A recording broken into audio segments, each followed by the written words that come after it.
You're watching the Sunoco Minor League Cricket Championship, brought to you by our 2023 partners.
This one is another matchup in the Super 8s. This one in the Pacific Conference between the Lone Star Athletics and the East Bay Blazers. Captain Sidesh Pathari and Angelo Pereira. Third umpire Brian Kane for the day. The toss is going to be spun by Angelo. Heads is the call. Umpire? It is tails. It is a tails. So Angelo, you've won the toss. What are you going to do and why? We'll have a bat first. Playing on the same surface we played yesterday as well. So it's going to be the eighth inning when they're batting, so just concerned about it. Okay. Batting first, what kind of score do you think is going to be competitive? They have a very strong top order. What kind of score are you looking to put on the board? We've had a good couple of performances too, like even if you look at our batting order, we bat very deep. So we want to make sure we make the maximum out of it. It's hard to say a total just looking at it, but maybe something in the range of 150 plus should be good.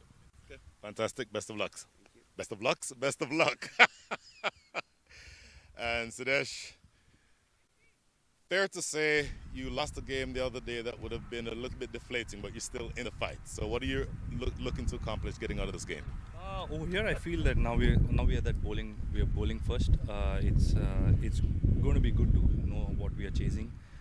And knowing that we have lost yesterday, the net run rate comes into play. So if the bowlers do a good, decent job and put it in right areas, we would be looking to restrict them and then chase it down as soon as we can, just to keep us in the fight of the race. So yeah, means wicket I feel is going to be slow and low, but it's going to be low for all 40 overs. So however they are going to get the wicket is what we are going to get the wicket. So not worried more about the wicket over here, but how we execute is going to be more crucial. Final question. Any changes to your lineup from yesterday? Yeah, we are getting in Shreyan, just adding extra batsman down there and in place of Lakshya. So that's going to be the change. Fantastic. Best of luck. Thank you. East Bay Blazers winning the toss and Captain Angelo Pereira choosing to have a bat. 5, 4, 3, 2. So thank you, Brian Walters, and we're ready for play. East Bay batting first. Saidip Ganesh will be the man on strike. Pawan Soyal has been given the ball. And we're down to more Super 8 action as the East Bay Blazers, they take on the Lone Star Athletics. In a must-win situation here for the LSA. Brian Walters, welcome back to the evening game. as Saidip Ganesh is the man on strike. Here's the first ball, Pawan Suyal. And ball full down the leg side. Big appeal, not out says umpire Aditya Gajar, and things are on the way here. Pawan Siyal, an exciting bowler for me. Left arm over the wicket, swinging it into the right-handers. He swings the new ball a fair bit. So it's not surprising that that one goes down the leg side. Luckily for him, it clips the pad, and so not given as a wide. But he's very threatening with that new ball, and that ball will be curling into the right-handers. There you see immediately Captain Sidesh Pathar going into that catching position at mid-wicket exactly for that reason. Could be an interesting start here. So Ganesh on strike. We've seen the Ganesh been out of action in the earlier part of the summer, Brian, because of an injury. So he's back. And a couple of dot balls here from Pawan Suyal. How important is the toss in the evening game? It's less important in the evening game than in the morning game because the pitch is essentially going to play the same for both teams. And so essentially when you win the toss, what you prefer to do is what you'd ordinarily do. So immediately after having won the toss, Captain Angelo Pereira choosing to bat, wants to put runs on the board. You think something around 150, 160 is what they'd be aiming at. Let's see how close they get. So a couple of good balls. We've seen very good lively pace here from Soyal. He's operated over the wicket to the right-hander, Saidip Ganesh. And so far, Saidip Ganesh has not really gotten good contact onto the ball. Well, Pawan Siyal primarily is a swing bowler, but he can bend his back and bowl at actual fearsome pace. Yesterday, he bounced out the opener, Naman Anwar, former Major League player, of course, for the Dallas Mustangs. So he certainly has that in his toolkit as well. So ball goes down the leg side, called the wide. So that's the first run on the board here towards the East Bay Blazers. Winning the toss, electing to bowl first, or they elected to bat, Brian? Electing to bat the East Bay Blazers because they think that putting runs on the board is the way to go here. As I said a second ago, I think the pitch is going to play the same throughout the innings. And so whatever you prefer to have done is what you do when you win the toss. We saw yesterday David White getting among the runs, got a 50, but his turn will come out. That's a lovely shot into the hands of mid-off. And that's the end of Saidip Ganesh. Mid-off comes up with a good catch. And I thought for 1 second it was really a good shot, but not too long. Intercepted by the mid-off man. And the first wicket goes down. Milind Kumar with a spectacular catch. That ball, I thought for all money, was headed for the boundary over mid-off. But Milind Kumar, who is not a very tall man, probably about 5'9", 5'10", but leaping and timing his leap perfectly. Here you see, look at that. Reaching up, maybe that ball is 9 feet in the air, but he snatches it. A brilliant catch by Milind Kumar. And first blood to the Lone Star Athletics. Lovely, lovely catch. So the East Bay Blazers, we saw them winning against SVS yesterday. That's Silicon Valley. As Sanjay Krishnamurti comes to the middle. And you've got to applaud the effort here of Pawan Suyal and Milind Kumar, the combination, able to take care of the dangerous Saidip Ganesh. And the young Sanjay Krishnamurti comes to the middle. Brian, 1 for 1. 1 for 1. Boy, it is that kind of catch that will energize a team that has its back against the wall. I think the Lone Star Athletics, you can say, know that they do not or cannot afford to lose any more matches.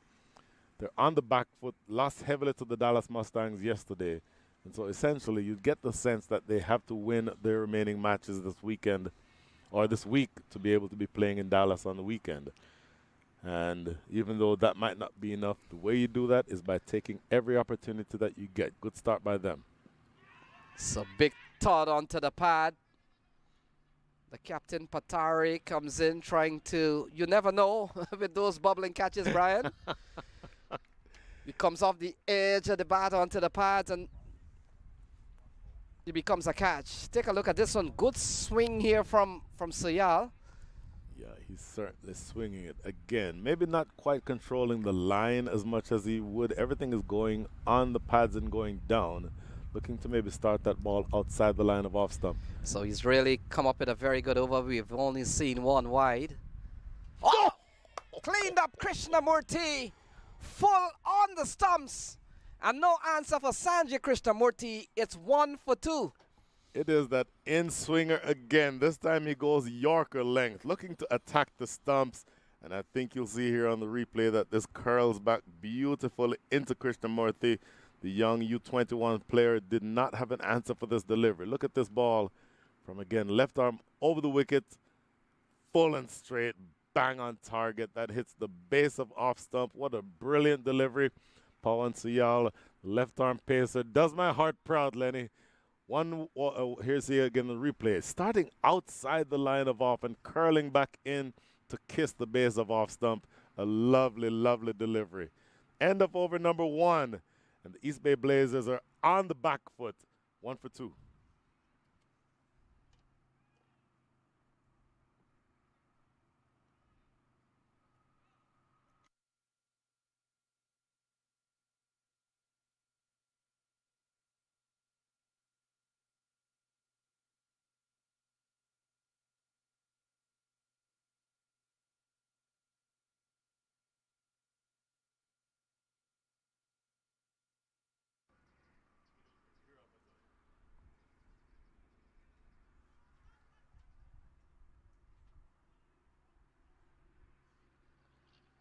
So Rizwan comes to the middle. David White will face his first ball. And Hiral Patel, Brian, has been given the ball. But what a double strike in the last over from Suyal. Brilliant bowling from him. Again, it might be my bias toward left-handed fast bowlers, Lenny. That was an excellent, top class over. 2 strikes and only 1 run coming from that over, that one being a wide. So nothing really of any substance off the bat. David White standing at the non-strikers and seeing 2 wickets fall at the other end. He's now in position. Will be facing up to the left-handed spinner, Hiral Patel. So spin from one end. We've seen a brilliant start to this bowling lineup from Suyal, and now Hiral Patel, the left arm spinner, big appeal. Not convinces umpire Billy Taylor. And some very pressure moment here from the Lone Star Athletics, Brian. David White choosing to go back to that delivery, obviously missing an entirely different set of stumps that time. Well down the leg side, but good start here with the ball by Hiral Patel. Saw a good knock from David White yesterday, got among the runs, got a 50. And East Bay will be hoping that he can string along another big score here today for them. When you consider the fact he will have to do so without the help of Saidip Ganesh and Sanjay Krishnamurti. They have gotten an early time off, and they could enjoy the action from the convenience of the shade. Not getting hold of the shot at Rizwan, and what a start here from the Lone Star Athletics team.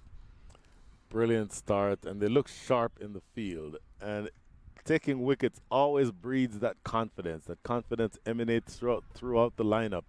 You see and hear them. They're very chirpy. Oh, down the leg side. Once again, commentators curse, where they've started out very well for the most part, but a couple of wides. Really, 2 of the 3 runs that have scored in this match so far have been wides. So not a lot coming from the bat yet. And 2 wickets already back in the shed. So ball eased into the onside again. Some tidy stuff here from Hiral Patel. And he's only given up a couple of runs in this over, so things have really gone well here for this Lone Star team. No question. Wicketkeeper Shayan Jahangir from right here in the Houston area. Oh, half-hearted appeal, LBW. Umpire signaling. Number 1, that's not out. Number 2, stop over appealing. You can ask the question after I answer. That's the end of it. So just 1 ball remaining here. Great start. Started saying that Shayan Jahangir is the U.S. wicketkeeper batter from right here in the Houston area, playing for the Lone Star Athletics. We'll get into his stats with the bat in a while. Slow. So going down the leg side, it could be a leg by here. We'll wait and see. Umpire Billy Taylor goes wide. And so a couple of runs here added on is 5 for 2 still. A very good start here from the Lone Star team. We've seen an excellent over from Pawan Suyal. Picked up 2, only conceded a run in that first over. And again, ball goes down the leg side. Wide is the intended signal here. And so Hiral Patel guilty of bowling down the wrong line. 7 runs are on the board. Up to 7, 6 are wides. So things have not started out well here for the East Bay Blazers, but they could have been much less trouble if Lone Star didn't keep bowling these wides. So ball played up towards the onside. That will complete the second over, and after 2 is 7 for 2.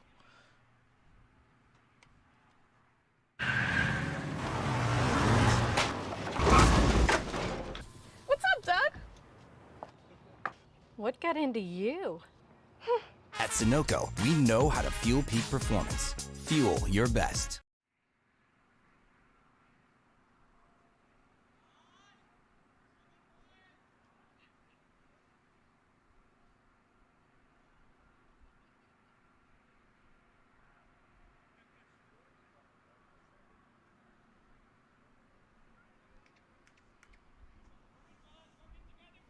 So Suyal will continue. Welcome into bowl to David White. This is going to be an exciting contest. 2 top quality competitor. And we've seen the confidence, certainly with a couple of wickets in the bag already for Suyal. And Brian, you look at Suyal, he's not running from far. We saw earlier on, Cornet Dry in the previous game ran from almost the 30-yard circle, but Suyal goes down the leg side. Shayan Jahangir does well to keep that ball in play and relegated it to just a wide, wrong line. So, you know, we're a little bit square of the wicket here. In fact, we're exactly square of the wicket. So it becomes difficult to see live. But I believe that he's swinging the ball a lot, which is why a lot of these balls are going down the leg side. So what he's going to want to do is start the ball exactly on the line where he bowled that last delivery of the first over. See, when he gets that line right, he's very, very difficult to play. As that last delivery you saw popping up toward and awkwardly kept down by David White. And by the way, eventually he's bowling a very full length. Eventually he will drop one short. Watch for Ravindu Gunasekara down that deep backward square leg, because he may be coming in play sometime soon. So we've seen a couple of, in fact, we've seen one legal ball. And David White on strike. This is turning out to be a very good contest so far in defense, looking for runs. Men on their toes, Lone Star Athletics. And Brian, if you were David White or Rizwan here, will that change your approach when you came out to bat with all 10 wickets in hand? As of right now, what I am doing is making sure that I get on the front foot to Pawan Suyal. The length at which he's bowling is bowling full. Now, as I said that, he's eventually going to try one short. There's a full delivery clipped to backward square leg, in fact, short fine leg. So he's bowling a very, very full length. You might even consider, if you are David White, batting out of your crease by about a foot or so. So when you do that, it gives the ball less distance to travel, and by definition, it will be swinging less. Sometimes that's one approach that you see batters take to a ball that's swinging too much. So we see a very interesting field here set for Suyal. They know how he angles the ball down the leg side, and there's a man in the circle. A short fine. There's a backward square in place. You spoke about that man not too long ago. And there's a third. So they know that Suyal, Pawan Suyal, likes to slant down the leg side. Again, going down the leg side. Cheyenne does well. May have gotten some glove on that one. And it runs away towards the fine leg boundary, but a couple more wides added to the card. Yeah, just struggling to find the right line. Really bowling well in terms of the pace and in terms of the length, but that line is going down the leg side too much, and in fact, I think he exacerbates that by going around the wicket. I'm not sure why, if you're swinging the ball into the right-handers, that you choose to go around the wicket. I would really love to see Pawan Suyal bowl to left-hander and see if he can get the line corrected by just the change from a right to left. A bit of an inside edge. Rizwan picks up one. This has been tidy stuff here from Pawan Suyal. And Brian, irrespective of him going down the leg side, he has not given the batsman any liberty, no short ball, no half volley. And we know in one-day cricket, batsmen are more inclined to look middle and off for the balls. Anything down the leg side, you know, in modern day white ball cricket, the ball will be called a wide. Yep. So batsman has been programmed these days to watch middle off, middle off. And when that ball comes down the leg side, and by the way, leg side deliveries are still wicket-taking deliveries. This is true.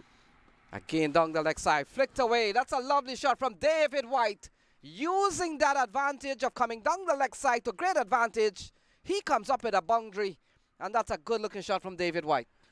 Good looking shot, but again, I have to say, you're swinging the ball in. So when you bowl around the wicket, you are having the ball swing in the direction, again, starting out straight, but swinging down. So that's not going to threaten the stumps in any way, and it becomes a straight, easy hit for David White, who cashes in with his first boundary. So we've seen a couple of wides in the over. Pawan Suyal has run up 7 times and delivered balls, Brian. He's bowling an over and a half in an over game. So this should be the final ball to David White. Oh, that's a lovely shot. Short and hammered into the onside. 1 bounce, and it goes away for 4. Confident shot from David White.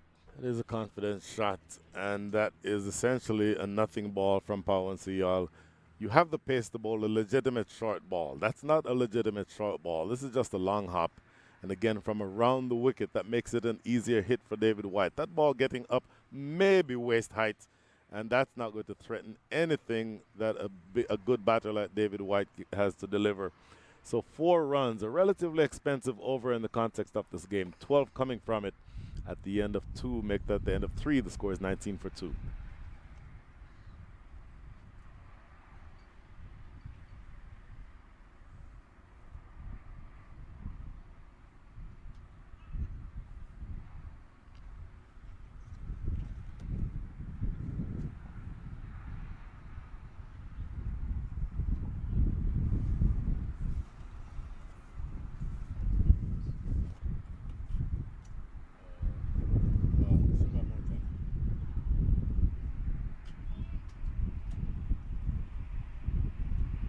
So Ranjani given the ball, and he comes in here with the Blazers batting at 19 for 2. Rizwan is on 1, David White is on 9. And they've lost the wicket of Saideep Ganesh and Sanjay Krishnamurti. Here is Ranjani. Oh, he gets an edge. He's going to run away towards the 3rd area. And not the intended shot, but Rizwan picks up 4. Yeah, you'll accept those runs. Thick outside edge, finding the outside edge, a moral victory for Shubham Ranjani, who ordinarily opens the bowling along with Pawan Suyal. They chose to open with the left-arm spinner for 1 over, but Shubham Ranjani regaining his place at the top of the bowling attack. Finds the outside edge, but it squirts away for 4. So into the onside, can score, and that ball taking the edge. Interrupted Richard with his drinks break. So we've seen the East Bay Blazers already with a win yesterday, Brian. They took out Silicon Valley Strikers. They're into their 2nd game. They have an encounter with Dallas Mustangs tomorrow, but they're going to take them one day at a time. And for now, it's the Lone Star Athletics in with a battle here. Oh, that's a lovely strike from Rizwan. Up and over. And that may have gone upstairs. A lovely strike from Rizwan. Delicious shot. That's an upper, just an elevated off drive. Very little flourish in the shot. Did not throw the kitchen sink at it. Just all power and timing. Look at this. Very little flourish. Ranjani getting this one just a little full. Oh, look at that. A lovely shot up and over extra cover for the first maximum of the day. So 10 in this over so far. This over's gone pretty expensive here since the introduction of Ranjani. Oh, sliced away. Could run away all the way for 4. It does. Backward point. And 4 more runs off the bat of Ranjani. 14 runs off this over. And a couple of successive boundaries. Once again, if you are, it's easy to talk about this after it happened, but you're a swing bowler swinging it away from the right-handed batters. So Shine Jahangir, of course, is the keeper, but you would think at least one more man would be in that sort of gully or backward point area. Right now, there's a backward point, Nitish Kumar, and short third is Hamza Khalid. But a catcher in that position would not be the worst of ideas right now for Lone Star. And Brian, we saw yesterday the East Bay Blazers having won their opening game in this phase. A win here for them will probably put them on the same level as we saw earlier on with the Atlanta Fire. And with a couple of wins in this phase, it's going to be tough to hold back teams. That's exactly right. And, you know, it's easy to talk about the big picture. Sometimes you have to sort of keep that in the back of your mind. But the challenge right now is just to get the balls in the right area if you're Shubham Ranjani. That's the right area right there. On that off-stump line, it is fielded by Gunasekara in the covers area. Dot ball to end things here in over number 4. 33 for 2 after 4. वक्त आ गया है Lakshmi basmati rice को घर लाने का। Lakshmi extra long basmati rice. इसका हर दाना हो इतना लंबा, पकते हुए महके और प्लेट पे क्या खूब खिले। हाँ, मेरे घर लाने का।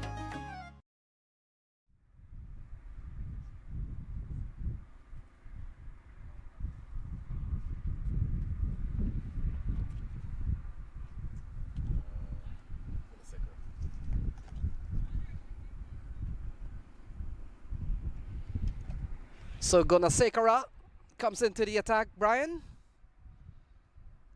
And you've seen a lot of him from time to time, Brian, what he brings to the table. He's a left-arm top-order batter. Played for Canada for a number of years. 2 Canadians on this Lone Star team, in fact, Nitish Kumar and Gunasekara. But with the ball in hand, he's a leg spinner. And so he'll be looking to turn the ball away from David White. Generally very miserly. Generally speaking, lands the ball on the right areas. Getting that ball right on off stump, moving away.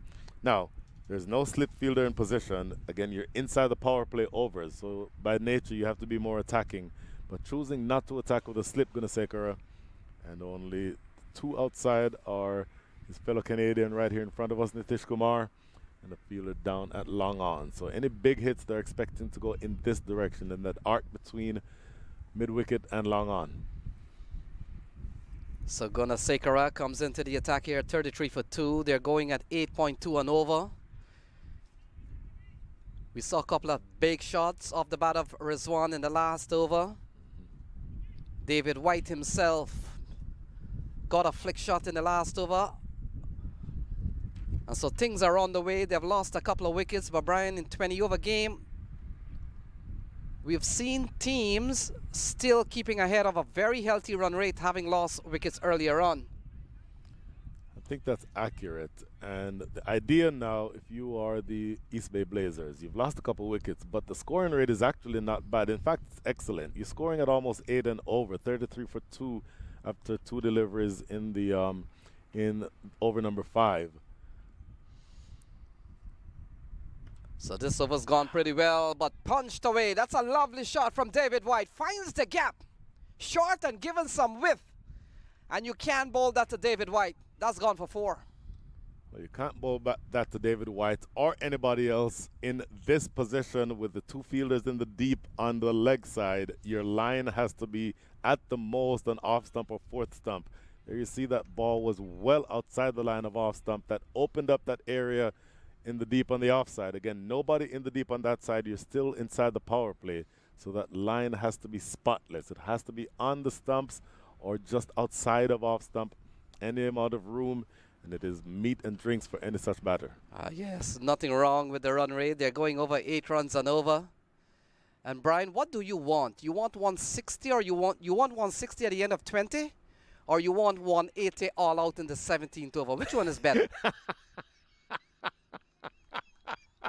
I want 180 all out in like 12 overs.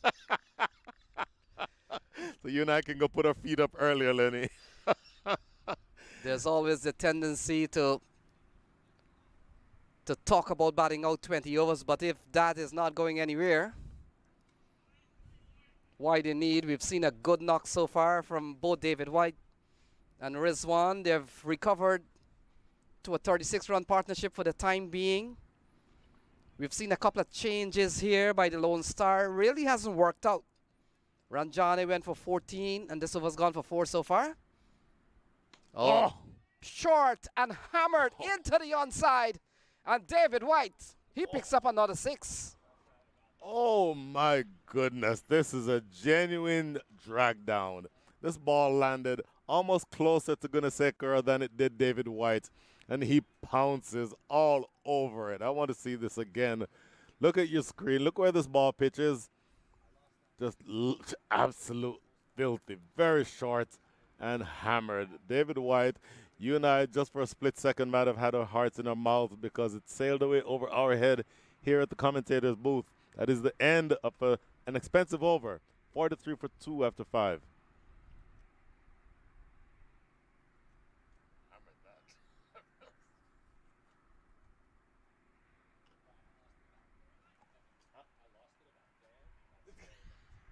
I'm assuming, all right, it's coming from high, so it's going to hit this roof.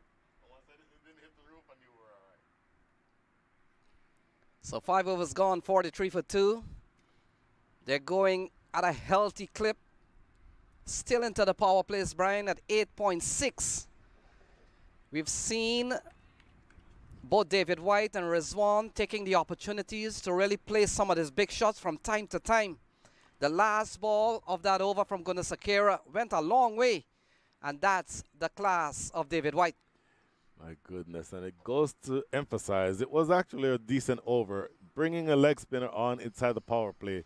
4 runs off of 5 balls. That's actually not bad, but here we see on the replay again, this last ball landing halfway down and hammering it, absolutely hammering it to the skies, sailing away over our heads.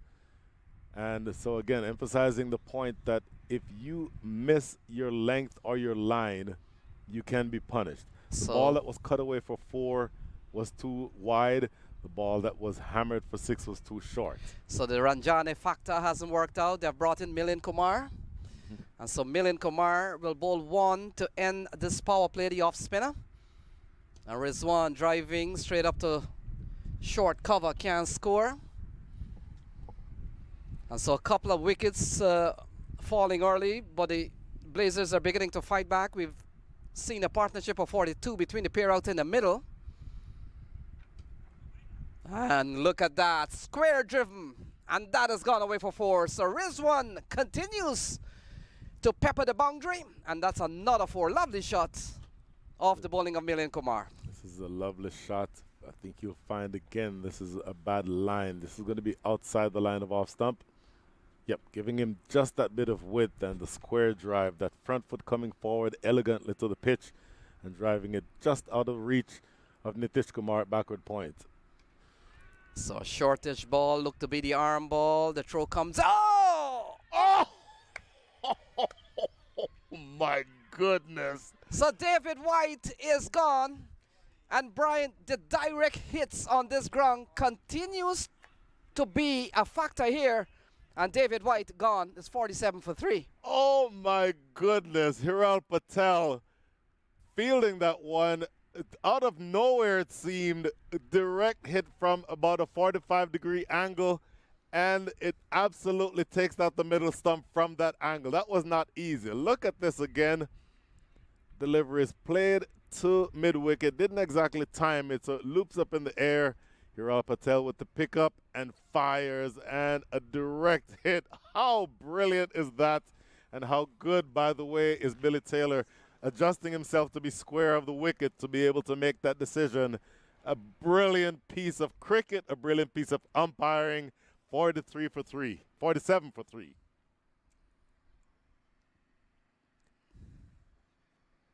That was spectacular. I have to say, you've said it all day. You've been talking about direct hits, Lenny, and you see another brilliant piece of fielding here again.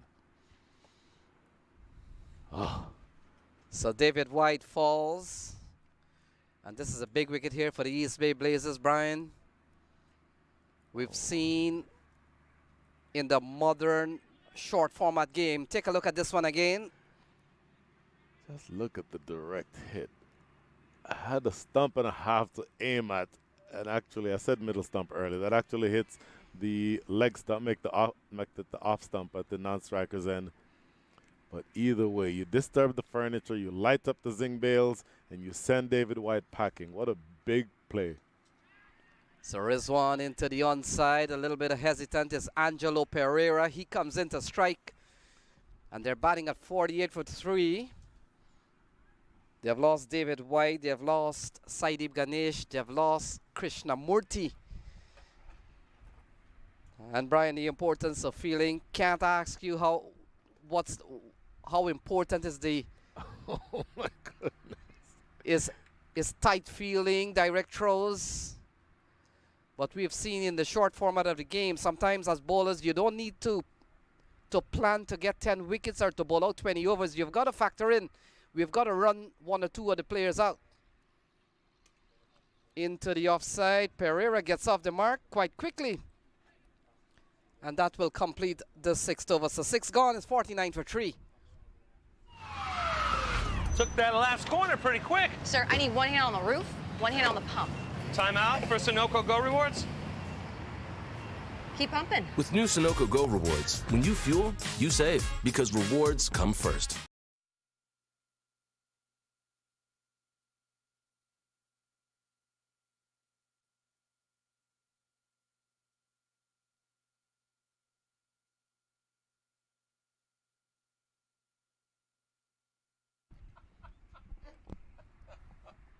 So 49 for 3. We get the signal from umpire Aditya Gajar that the 6th over power play session has ended, Brian.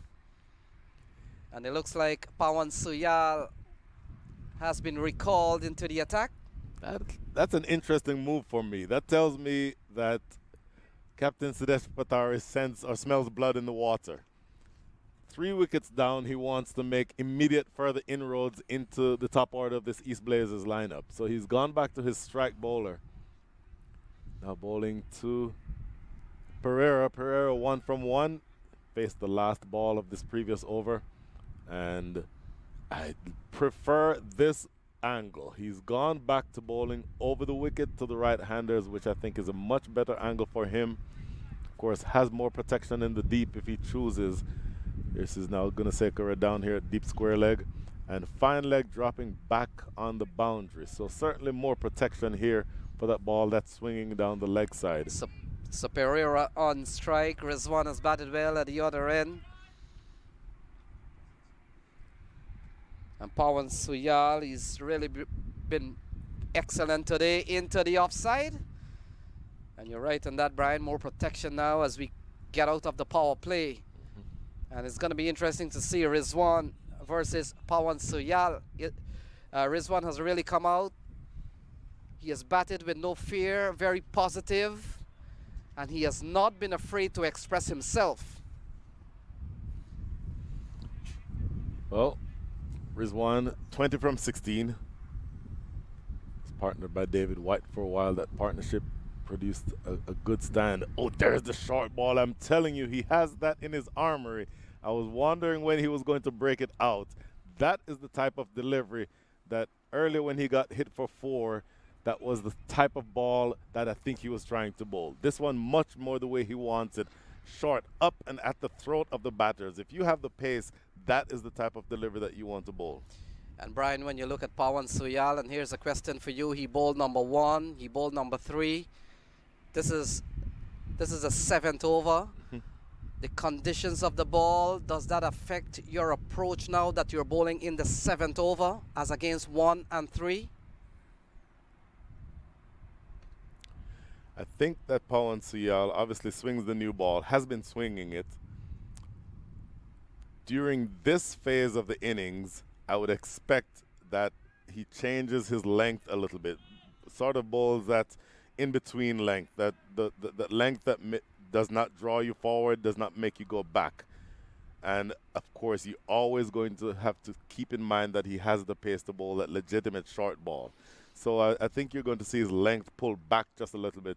Of course, with deep third and fine leg in position, that certainly suggests that he's bowling short of length. So he still keeps it full. Good fielding from the man, a short mid-wicket, and this over's gone pretty well for him so far. 3 runs off this over. Absolutely, that's Nitish Kumar. Very good fielder in that position. And Brian, I asked you that question because now with the field a little bit more spread, you get the feeling that Suyal can open up towards the offside. All the balls, some of the bowlers we find that probably bowls it a little bit better than the new ball. A brand new ball sometimes gives some bowlers a lot of problem to control the line of that delivery. And this one eased into the offside. He's come up with a very good over here in the 7th. He's only given up 3 runs and he's bowling stiff still at this stage of the game. I will tell you that the Lone Star Athletics look electric in the field. Their body language, everybody's throwing themselves around. That was Hiral Patel at backward point, who dove to be able to prevent that from being around the previous delivery, or the 2 deliveries ago. That was Nitish Kumar diving at short mid-wicket to make sure that you don't get any easy runs. This is the type of fielding that a bowler wants to see being supportive of him. Oh, cut away. Lovely shot from Rizwan. And that has gone away for 4. A lot of pace on that ball and cut away nicely. A lot of pace, and it was cut away handsomely, but I will tell you what, it was dead in line with that fielder at backward point, sailed away over his head, maybe over his head by a foot or so, and it goes away for 4, but it's actually not too far away from being a dismissal. There's see on the replay, hammered. It was absolutely hammered. That ball was traveling, and he gets 4. It very easily could have been a wicket. That is the end of over number 7, 56 for 3. आ गया है Lakshmi basmati rice को घर लाने का। Lakshmi extra long basmati rice. इसका हर दाना हो इतना लंबा, पकते हुए महके और प्लेट पे क्या खूब खिले। हाँ, मेरे घर लाने का। 8 runs and over. We've seen a fine knock so far from Rizwan. He's not afraid to play those shots, Brian, irrespective of the fact that when he walked in, they were batting at 2. With just few runs on the board. Fortune favors the brave. If you get a ball outside the line of off and you think you can cash in, that's exactly what you do. So Brian, they found a ball. I like how you specify a ball. It may or may not be the ball that they were looking for. and that is why it's important that the umpire check that to make sure that the ball belongs to this league. Yeah. And it's not some ball left over from a Houston Cricket League match a couple weekends ago. The junior games. The junior games. So Milind Kumar will come into bowl to Angelo Pereira. He's on 3. Rizwan has batted well for 25. They're 3 down with 56 on the board. And a big shout of no from Rizwan. He just doesn't think that that's a comfortable single or at least one without danger. What are the 3 calls when you run, Brian? Wait, no, stay. Oh, that's a lovely strike from Angelo Pereira.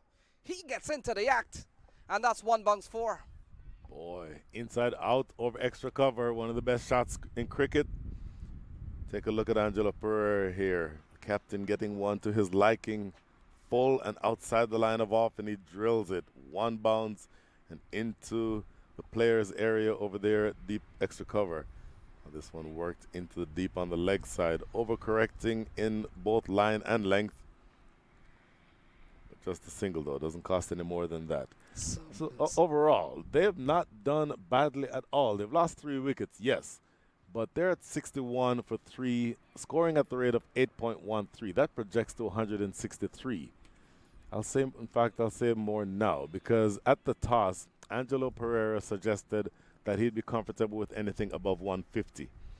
150 actually from here would be a reduction of where they need to be. They score at 7 runs and over from here. That gets them to 149. They're actually scoring at a rate, as that ball passes outside the line of off, they're scoring at a rate right now to get them in excess of that total. So they've lost 3 wickets. They will not want it to have lost those wickets, but I think they'll be comfortable with where they are. So Milind Kumar, not a bad over, 5 off that over with a boundary. So 8 gone and 61 for 3.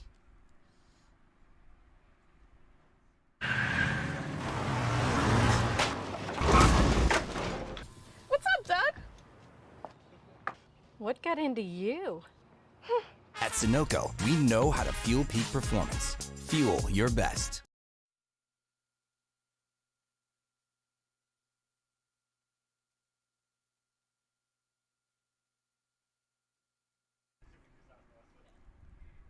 So we're back with the cricket. And it looks like Hiral Patel will get another ball here, Brian. Just switching ends. Hiral Patel, of course, bowling with more protection in the deep. Now you're out of the power play. So long on and long off in position. And Brian, when you look at Hiral Patel, would you give him a wicket? Has he picked up one because of the run out? We know in the modern day scorecard, you're giving credit. You're certainly giving credit. There are some times, in fact, I'll say it after this. So ball cut away. That's a good looking shot from Angelo Pereira. He'll pick up at least 2. Fielder does well to keep the ball to only 2. Good looking shot again from Angelo Pereira. So let's say you're a bowler. You bowl a filthy full toss or a long hop and it gets hammered and a fielder pulls off a spectacular catch. You get credit for that as a bowler, even though it's a filthy delivery. Hiral Patel, with a spectacular piece of fielding, does not get credit for the run out. I think you would, if you made me king for a day and you can do anything that you want with cricket rules, one of the rules I would change is that if there's a direct hit, the fielder actually gets a wicket to his name. So Pereira and Rizwan has posted 16-run partnership so far. And Pereira into the offside, bouncing ball towards the offside fielder. Yeah, that's that young U19 player, Shreyan Satish, from right here in the Houston area. Shreyan Satish, one of the more exciting players in Houston. And in fact, as this is punched through the offside for 1, in fact, they come back for a second. No, not there. But at the toss, interestingly, Sidesh Patari said Laksh Parikh, who's the medium pacer, left armer, he was dropped in favor of Shreyan Satish because he wanted a deeper batting lineup. So a lot of responsibility riding on the young man. Let's see how well he performs. And again, had just performed very well here in the Houston area for a while. Good to see him on the big stage. So 25 for Rizwan for the time being. 4 fours and 1 6.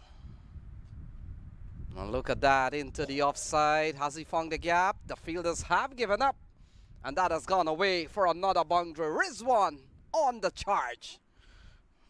In fact, you see him go deep into his crease, and look how low he gets. When he plays a shot, look where he plays this from.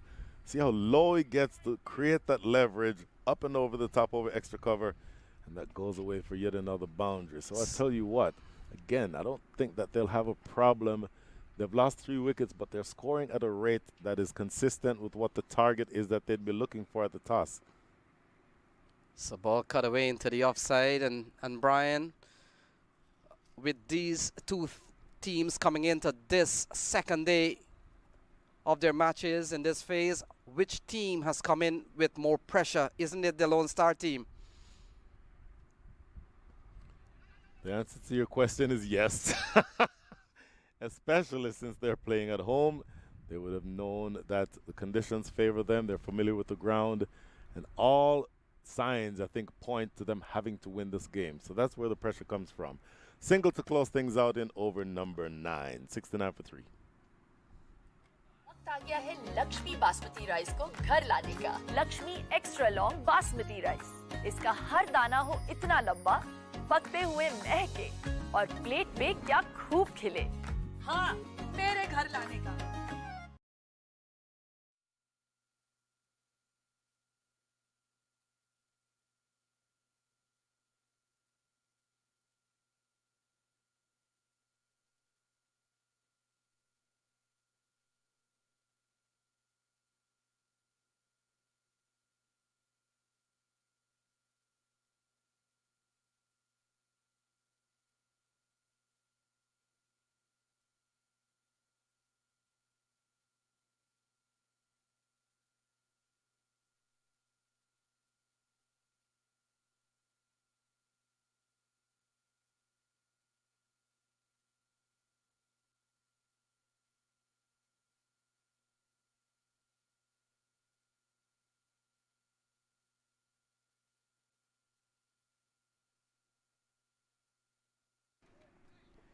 So Nitish Kumar giving the ball, Brian. What you make of Nitish Kumar at this juncture of the game? It's an interesting change. Nitish Kumar, not one of the primary bowlers. In fact, I have not seen him bowl yet this year. Bowls gentle off spin. Looking to see maybe if they can buy a wicket. Pereira or Rizwan 30 from 26. So Kumar replaces Kumar. So like for like switch, Milind for Nitish. Like the other way around. Nitish for Milind. So Rizwan is on 30. It's going to be interesting to see how he approaches. Oh, there we go. Into the offside and can't score. So a couple of good balls here from Nitish Kumar. It's interesting to me. They've gone with a strike bowler, Hamza Khalid, who just fielded that ball at backward point or a short third. They've not yet used him. Wonder when you're going to turn to that pace bowler. And Shubham Ranjani bowling one delivery or one over as he's using his feet to get to the pitch, knocking it into the deep. They should get 2. In fact, no, they'll just get 1. But they've gone spin heavy. And it's an interesting move for me. Milind Kumar, Nitish Kumar, Gunasekara, Hiral Patel, all of multiple overs, or in this case, Nitish Kumar bowling his first over. There's a lot of pace bowling options that you've not yet gone to. So not a bad over here from Nitish Kumar. He's given up a couple of runs. He's gone deep into the over. Couple of balls remaining. Rizwan comes back into strike. And we've seen the tendency of Rizwan is to really go big at times. He really backs himself. And look at that, cut away into the offside. Fielder will come around, or he may not. All of that has gone away for 4. Shreyan Satish not able to get to that one, sprinting across. And unfortunately for him, the ball beats him to the boundary. So 6 fours now off the bat of Rizwan, 1-6. And he's really carried the fight to the Lone Star bowlers. Yeah, that ball cut away. A bit too wide that time for Nitish Kumar, providing room for Rizwan to elevate over the top. Now up to 35 from 30, 6 fours and a 6. So leading the attack from the front.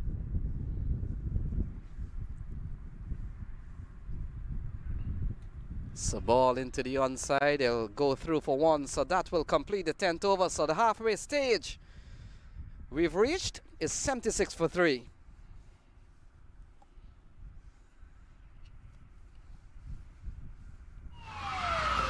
Took that last corner pretty quick. Sir, I need one hand on the roof, one hand on the pump. Timeout for Sunoco Go Rewards. Keep pumping. With new Sunoco Go rewards, when you fuel, you save, because rewards come first.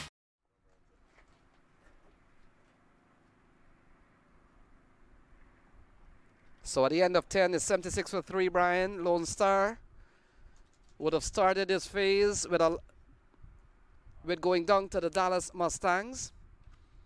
They take on East Bay today, and then tomorrow they've got Silicon Valley Strikers as Ranjani comes back into the attack with 76 on the board. Shubham Ranjani bowled his first over from the highway end, now coming in from the forest end. And again, usually bowls the new ball. So operating in a different capacity here as a support type bowler. Be interesting to see how well he does here against Rizwan. Oh!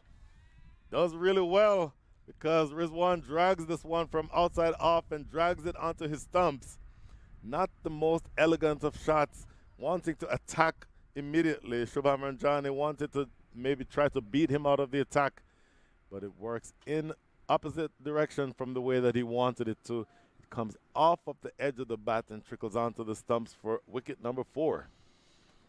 So Ranjani, the scorecard will read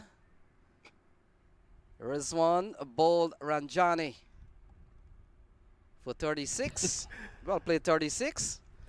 And a ball that, as Brian mentioned, dragged on back onto the stump. So another wicket fall, 76 for 4. My goodness, it has to be said, there will be much better balls that Shubham Ranjani will have bowled that don't take wickets. This ball is a loopy type of a, maybe not quite long hop, but a ball that was not threatening the stumps. And getting inside of the line was Rizwan and looking to play it away on the leg side. Unluckily for him, it comes off the bottom edge of the bat and trickles back onto the stumps. So Aditya Ganesh comes to the middle. Couple of Ganesh in this team. I wonder, any relation, Brian? We saw Saidip Ganesh at the top of the order. Well, Lenny, unfortunately, your guess is as good as mine as far as that's concerned. Aditya Ganesh, also the wicket keeper. Yeah, we saw yesterday Aditya Ganesh playing a very important role. He's more of a touch player, but very solid, and looks like he has very, very good technique to get around the next 59 balls as Ranjani will continue. And ball guided away. Good start here by Aditya Ganesh. And Brian, what score is has worked out to be the par score on this field? We saw on the first day of competition on Wednesday. Yesterday we saw 151 posted by one team. We saw a couple of lower score games yesterday. The Philadelphians getting 119. In fact, Cavaliers getting 119. We saw Philadelphians today getting 119. It feels like par is about 150, somewhere in that range. As of right now, the scoring rate has slowed down just a little bit. It's now down to 7.43, so we're into the 11th over, 57 balls remaining. That current score gets you to a projected score of 149, which would be right on par with par, so to speak. So we saw East Bay Blazers getting 151 in their opening game against the Strikers. You think 151 will be a good score here based on the 11th over? They're batting a 79 for 4. Currently, after that single, the projected score is 148. I would think with 6 wickets still in hand, and maybe when the big hitters down the lineup come in, they'll throw their bats and they'll get a few 4s and 6s. 8 and over is realistic from here. 154 is what that would translate to. If they got all the way up to 10 and over gets them to 172. So single into the onside, big shouts of no and run, and in the end they've settled for 1. 4 runs in this over. And you looked a bit hesitant when Ranjani was reintroduced into the attack, Brian. He picked up the wicket of Rizwan. He's only given up 4 in the other 4 balls. Have you changed your mind? I don't know that I looked hesitant. He's definitely being used out of the way that they usually use him. Oh, good piece of fielding there. Nitish Kumar often hits from exactly that direction. That was played into the onside and it came on. Direct hit would have probably asked a question or two to be answered by Aditya Gajar, but gets through without much trouble. A wicket and 5 singles from the over at the end of the 11, 81 for 4. वक्त आ गया है Lakshmi basmati rice को घर लाने का। Lakshmi extra long basmati rice. इसका हर दाना हो इतना लंबा, पकते हुए महके और प्लेट पे क्या खूब खिले। हाँ, मेरे घर लाने का।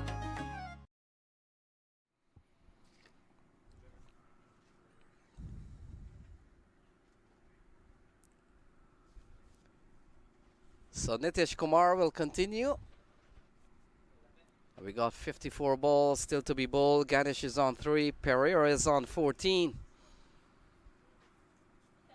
And we come down to the last 9 overs here, Brian, as Nitish Kumar. Again, Nitish Kumar hasn't bowled a whole lot. Certainly not in the last few matches. I've watched the last few and I've had the opportunity to commentate on the last few. And this is the first time that I've seen him bowl certainly this year. But he has bowled well so far. His figures that 1 over only cost 7 runs. You'll accept that from a change bowler in the middle of the innings. And here, with him bowling to the lefty, a couple of dot balls to start over number 12. So an inside edge onto the pad. It's a bit of luck there for Aditya Ganesh, because on some other days it will go dragging on to the stumps. Yes. Couple of good balls in this over from Nitish Kumar. And Brian, we've seen our fair share of some Canadian players making the trip again for another minor league series. We've seen Hamza Tariq. I think he's yet to come. I think he's part of the squad declared in the 11. We've seen Jeremy Gordon. We've seen Gunasakera. We've seen Saad bin Zafar, who was the captain of the Cavaliers team. Now he's in Bermuda. Ryan K. Patan is another Canadian plying his trade in this year's minor league series. Yep. 82 for 4 so far. This has been a very good over here from Nitish Kumar. Absolutely. Again, somebody who doesn't bowl very often, but 10 deliveries into his spell, he's only conceded 8 runs. So this is excellent bowling by the Canadian, the former Canadian international. And now up to him to close this over up properly, because now he's bowling to the righty, Angelo Pereira, the captain, 14 from 7. And again, any turn will be into Pereira, so he's going to have to be careful. And Brian, cricket is such a funny and strange game that we see. And now they come back for a couple of runs, challenging the batter, but they're running quickly and they get back for 2. Good running here from Pereira and Ganesh. I will tell you why that was a risky run. That is Karan Patel in the outfield. Karan Patel not only is from local to the Houston area, but is a pitcher in the Chicago White Sox organization.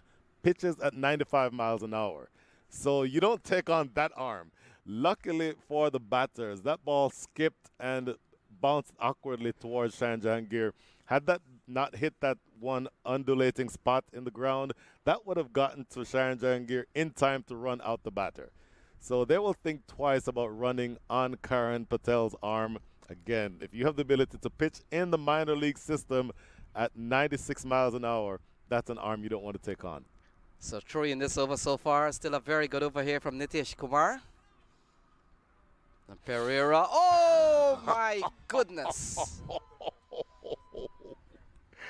Did everything right. Came down the track to reach the spinner off a little deflection. Very alert is Cheyenne Jahangir.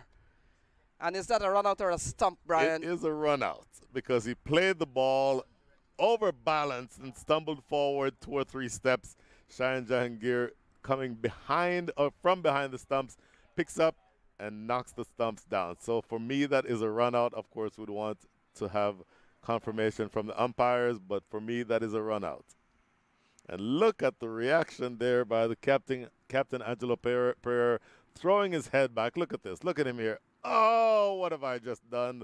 Because he knows that he just essentially gave away his wicket. 16 from 14 for the captain.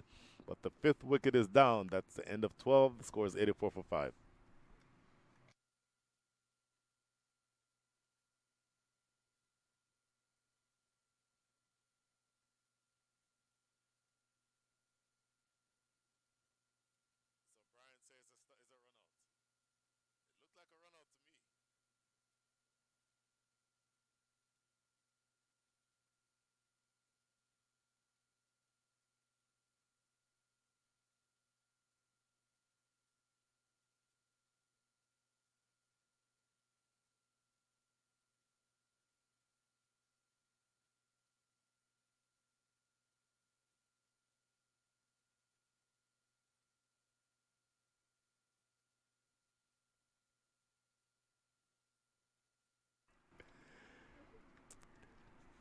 So 84 for 5. Milind Kumar comes back into the attack. And Brian, the big debate across the ground. What's that big debate?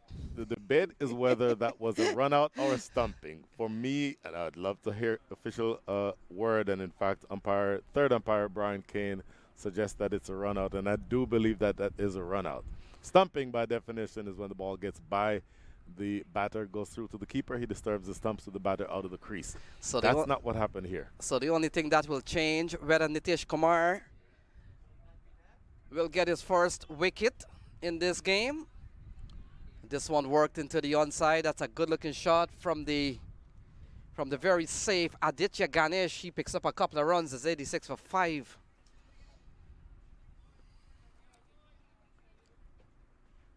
Yeah, for me, this is going to be the rest of the way. You know, Lenny, we sometimes say double the score after 12 to know what the first inning score is going to be. I'll tell you what, he almost yorked himself that time. Looking to skip down Aditya Ganesh, and not exactly playing that the way he wanted to. Luckily, he got away with it. So we've seen the off spinner, Milind Kumar and Nitish Kumar putting in some very good overs. Nitish Kumar, he's bowled a couple of overs, 2 overs, no made, none for 10. And this one gets an inside edge, running up towards fine. And they're going to come back for a couple of runs. Yeah, that's Pawan Suyal making the run back from short third. Once again, using his feet, trying to get to the pitch. Did not get to the pitch. And luckily for him, that little inside edge, had that missed the inside edge, that would have been that one would have been a stumping. I could say that without fear. Now look at that. That's a return catch that actually got to, you're suggesting that it bounced first. Looking at it live, your eyes are better than mine, Lenny. I thought that was a return catch. Let's see here on the replay. Milind Kumar from around the wicket into the lefty. Off the bat face and just bouncing short. So yes, your eyes are definitely better than mine. Cheeky looking, late cut that time, no run.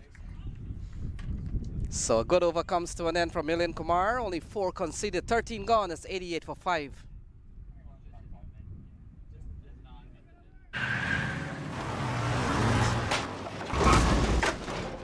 What's up, Doug?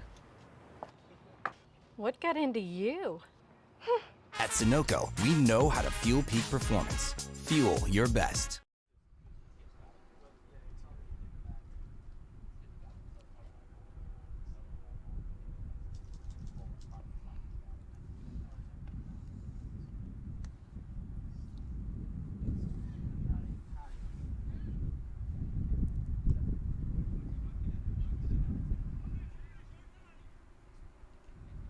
So Nitish Kumar will continue 88 for 5.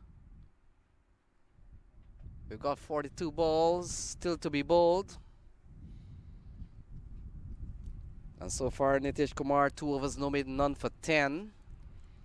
Boy, Spin really doing the job here for the Lone Star Athletics. The last 5 overs have conceded 27 runs, if you can believe that. Nitish Kumar, as you mentioned, 2 overs, none for 10. Milind Kumar, 3 overs, none for 15. But it's less about whether or not they've taken any wickets and more about the economy rate for both of them. Economy rate of 5, which is absolutely excellent bowling by the spinners. So Vikash Mohan comes to the middle, and Vikash Mohan has really batted them out of some troubling situations. And he comes in here, Brian, surprisingly, with the most run coming into this Super 8 phase. And he's got 41 balls to make use of. And we've seen the dependency of spin here from Lone Star. And why not? We've seen very good bowling from Milind Kumar and now even Nitish Kumar. Not to mention here, excuse me, Hiral Patel. Look at that projected score. The run rate is now 6.6. The projected score down to 132. So we were talking some time ago about it being up around 155, 160. But that's the spinners have absolutely dragged things back for the Lone Star Athletics. And you look at keeping them in the game. And you look at this over, Brian. It's gone pretty well from Nitish Kumar. He's only conceded 1 halfway stage in the 14th over. We've seen the left-hander Aditya Ganesh, more of a touch player. We saw him batted yesterday. Not so much aggression for him to hit the ball out of the park. This one flies to a short third. What should have been just only a single ends up to be a couple of runs. Yeah, Pawan Suyal is not going to be very happy with that when he sees it on the replay later on. A little casual coming after it, and then it was off the edge, spinning, so when it pitched, it cut away from him to his right, and ends up conceding an extra run. So playing a miss, another quality over here from Nitish Kumar. So he's bowled 2.5, none for 13. This is such good bowling, my goodness. Spectacular, exactly what you want from any of your bowlers, and particularly considering he's a part-time bowler. Lobbed in the air though, over cover this time. We'll get close to the boundary. Look at that effort on the boundary by Karan Patel, diving and saves 2 runs. That is great effort from the cricketer slash baseball player. 2 runs to the total. End of 14. The score is 93 for 5.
So a couple of good balls in this over, Brian. 15th in play. We come down to the last 34 balls. Vikash Mohan and Aditya Ganesh. 94 for 5. And how good has been these spinners, Brian, between Milind Kumar and Nitish Kumar. The Kumar boys. Worked into the onside. Easy single here from Ganesh. And we come down to the last 33 balls. Last 33. So what you're looking for now, this is going to be the last over, of course, being bowled by Milind Kumar. I'm interested to see whether or not they give Nitish Kumar another over, because he's bowled brilliantly. 3 overs, none for 15. But you're coming down to the back end of the innings. After this will be in over number 16. Ball staying a little low that time. And it will be interesting to see whether he continues to see if he can get that success from the hand of Nitish Kumar. Bearing in mind, you still have 1 over left from Pawan Suyal. Shubham Ranjani has only bowled 2 overs. My sense is that he'd want to get those 2. And in fact, Hamza Khalid exactly has not bowled yet. This is lofted in the air though, and well over the top of extra cover for a lovely looking 6. That is a brilliant strike by Aditya Ganesh. Yeah, lovely strike. Not too long ago, I was making the point that Aditya Ganesh doesn't seem to be the kind of player that will go over the ropes. But look at this one. And this is how good technique can really take any ball out of the park. Comes down to the track of the off spinner. The ball turning away from him. You got to aim to go over extra cover. Yep. You got to aim to go over mid-off. That's exactly right. With the ball turning away, that's exactly where you need to play that. If he plays it straight or on the leg side, that goes up in the air. So the 100 would have come up during the course of that 6. The appeal is on. Not outside umpire Billy Taylor. And at the end of 15, it's 102 for 5.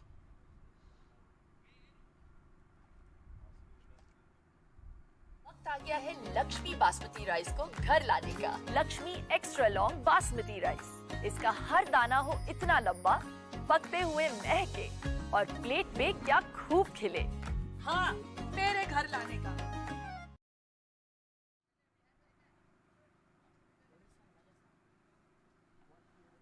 So we come down to the last 30 balls, Brian. 15 gone. It's 102 for 5.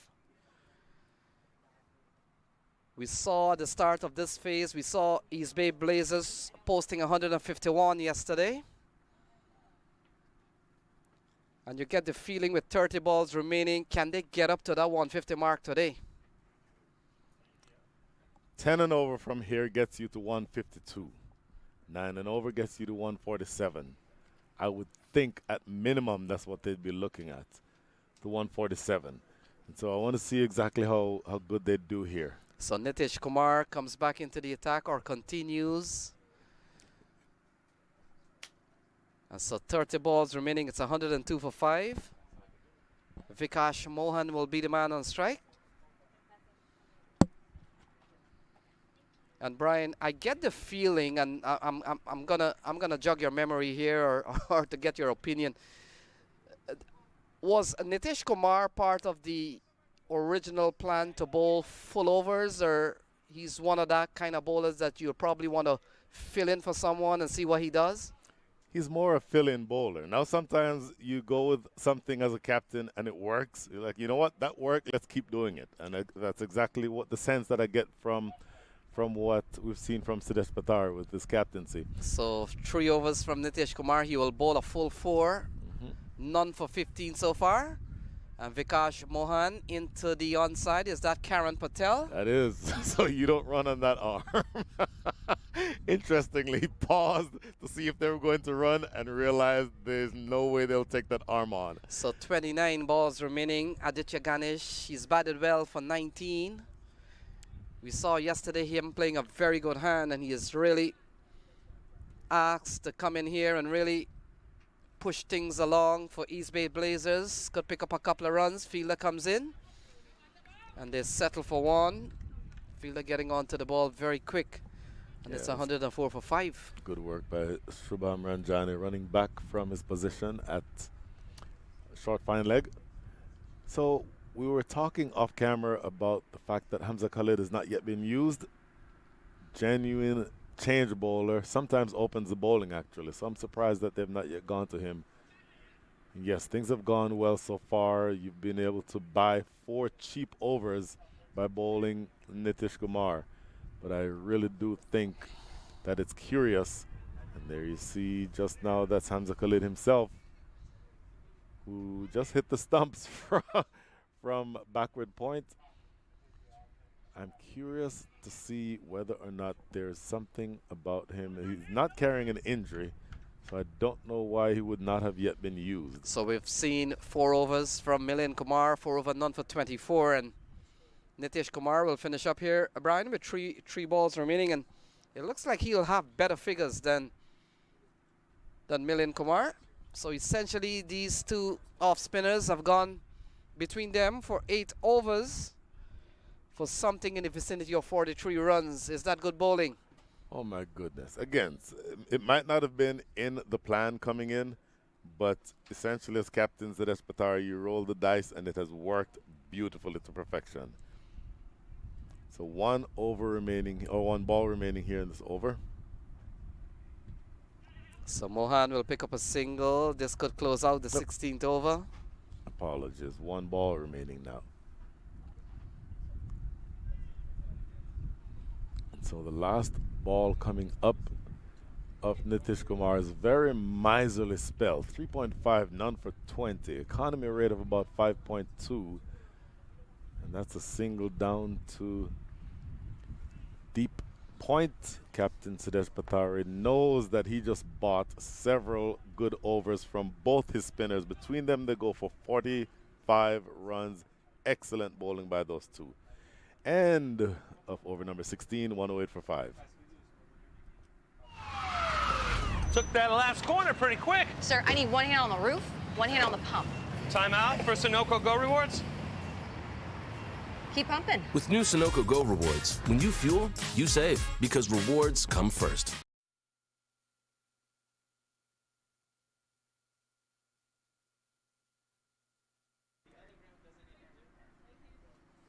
So 24 balls remaining. Ganesh has played a very good hand. Looks like Ranjani will be the bowler. Hamza Khalid. We call his name. We invoked his name.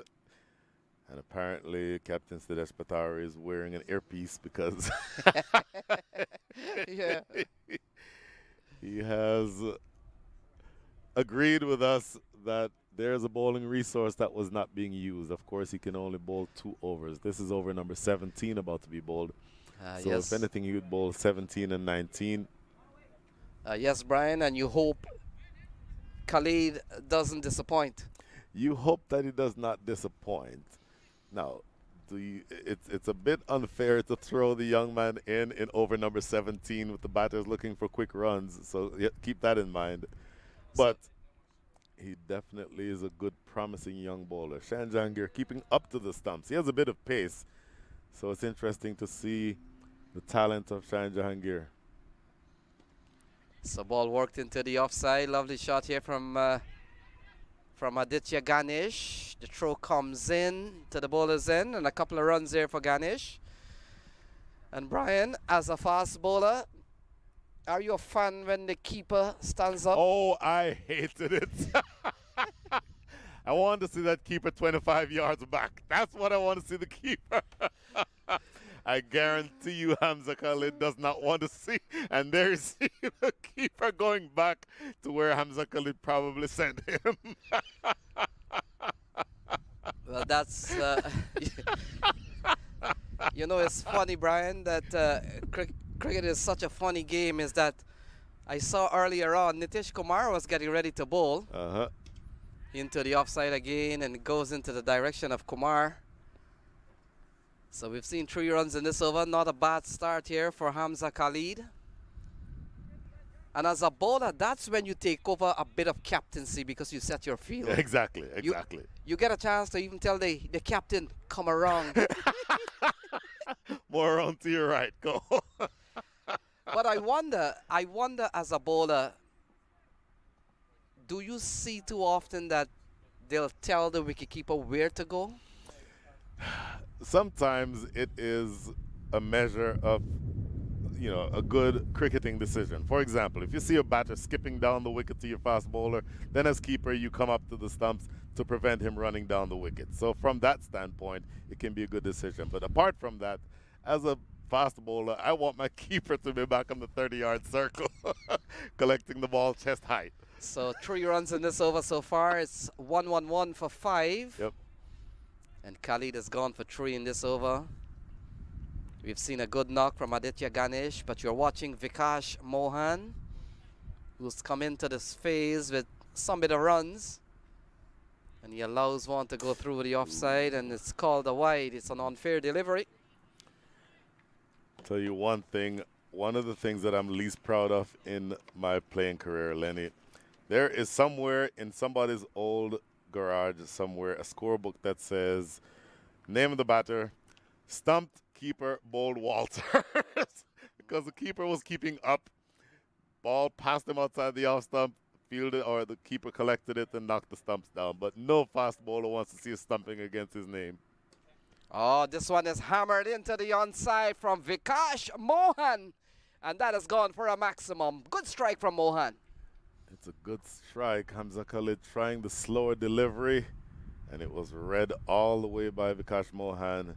Here we see on the delivery. Look at this. I think you'll see him roll the wrist there. And it's a loopy, slow delivery, but it gets hammered. Right in the slot is where it ends up, and hammered all the way over the top of long on for a big 6. So we've seen 3 balls in this over that has gone for 10.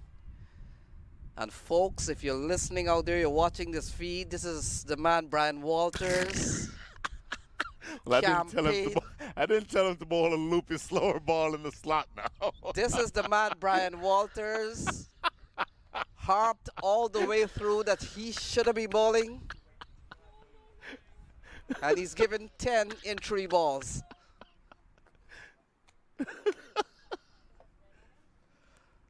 That's more what I was looking for from him. Squeezed into the offside for a single. So 11 off this over with still a couple of balls remaining. Aditya Ganesh comes back into strike. He's on 25, Brian. Brian is 25, the new 50 in T20 cricket. 25 may be the new 50, depending on how quickly you score them. Now, Ganesh is scoring 25 from 24, so the overall strike rate is not, it won't blow anybody away. But he is still there. He's set. 24 balls means that you've been seeing it for a while. And so look for him to accelerate towards the back end of the innings. 25 from 24. Let's see what he does with these last So two. 11 runs in this over. Still a couple of balls remaining. Khalid. This one worked into the onside. Running quickly is Aditya Ganesh. They're going to pressure the fielder. In fact, they're settled for one. And I was just wondering if that's Karan Patel that made them change their minds. Let's just call it the Karan Patel effect.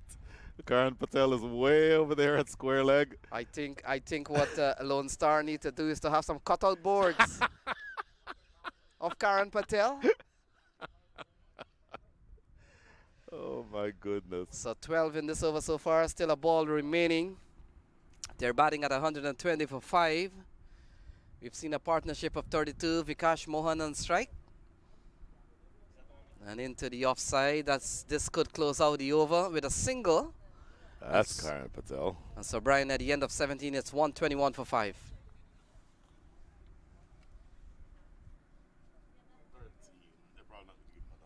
वक्त आ गया है Lakshmi basmati rice को घर लाने का। Lakshmi extra long basmati rice.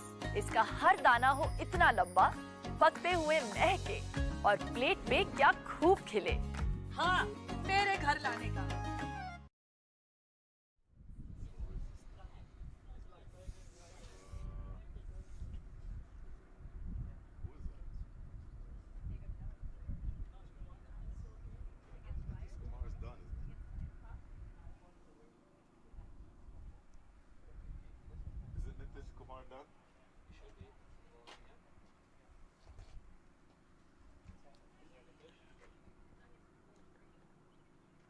Yeah, that's Nitish. He's done. 21. Yeah. Yeah.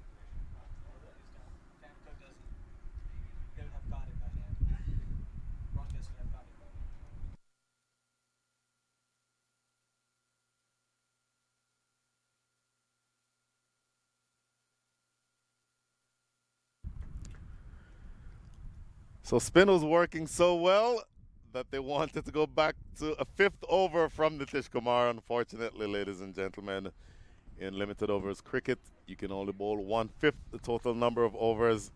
So unfortunately, the scores and the third umpire have relayed to the on-field umpires that Nitish Kumar is done, cannot bowl a 5th over. And so Shubham Ranjane has the ball in hand to bowl over number 18.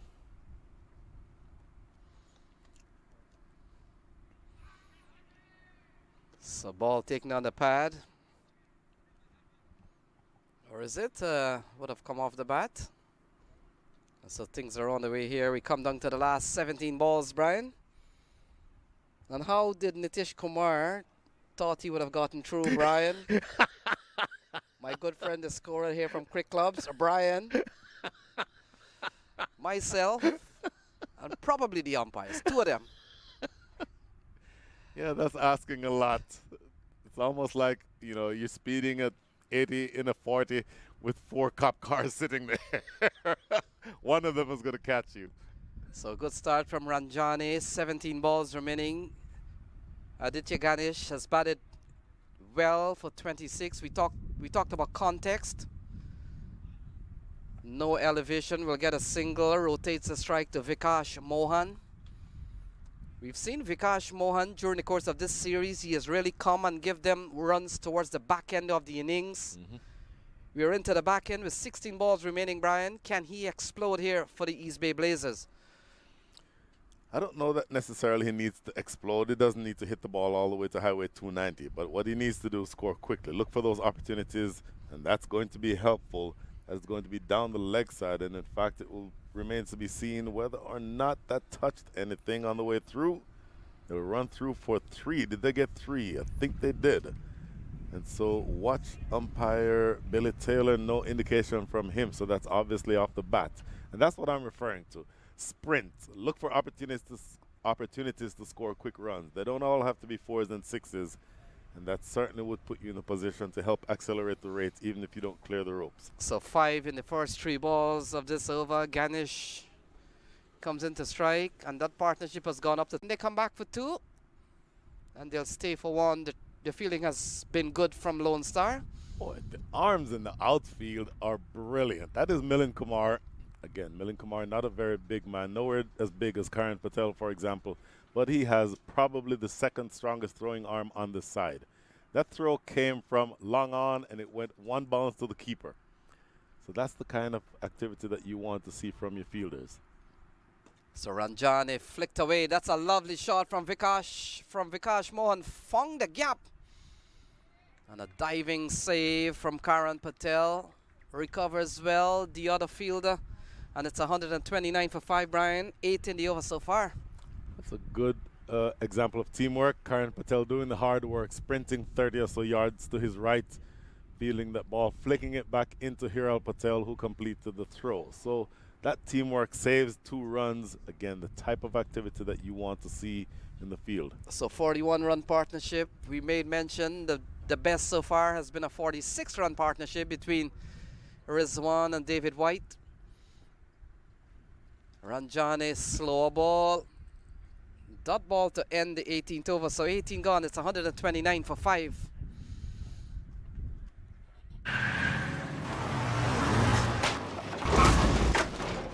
What's up, Doug? What got into you? At Sunoco, we know how to fuel peak performance. Fuel your best.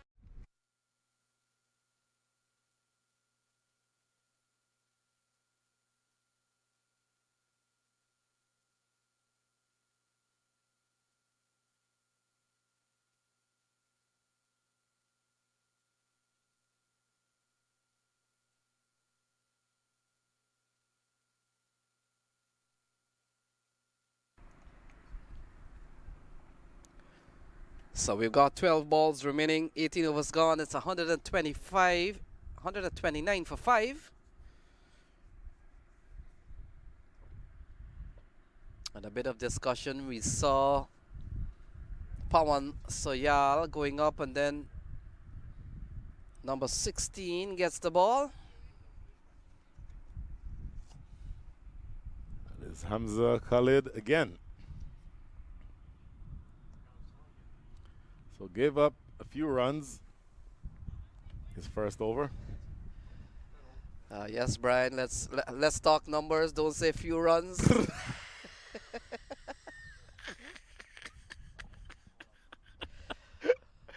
Lenny, you're killing me.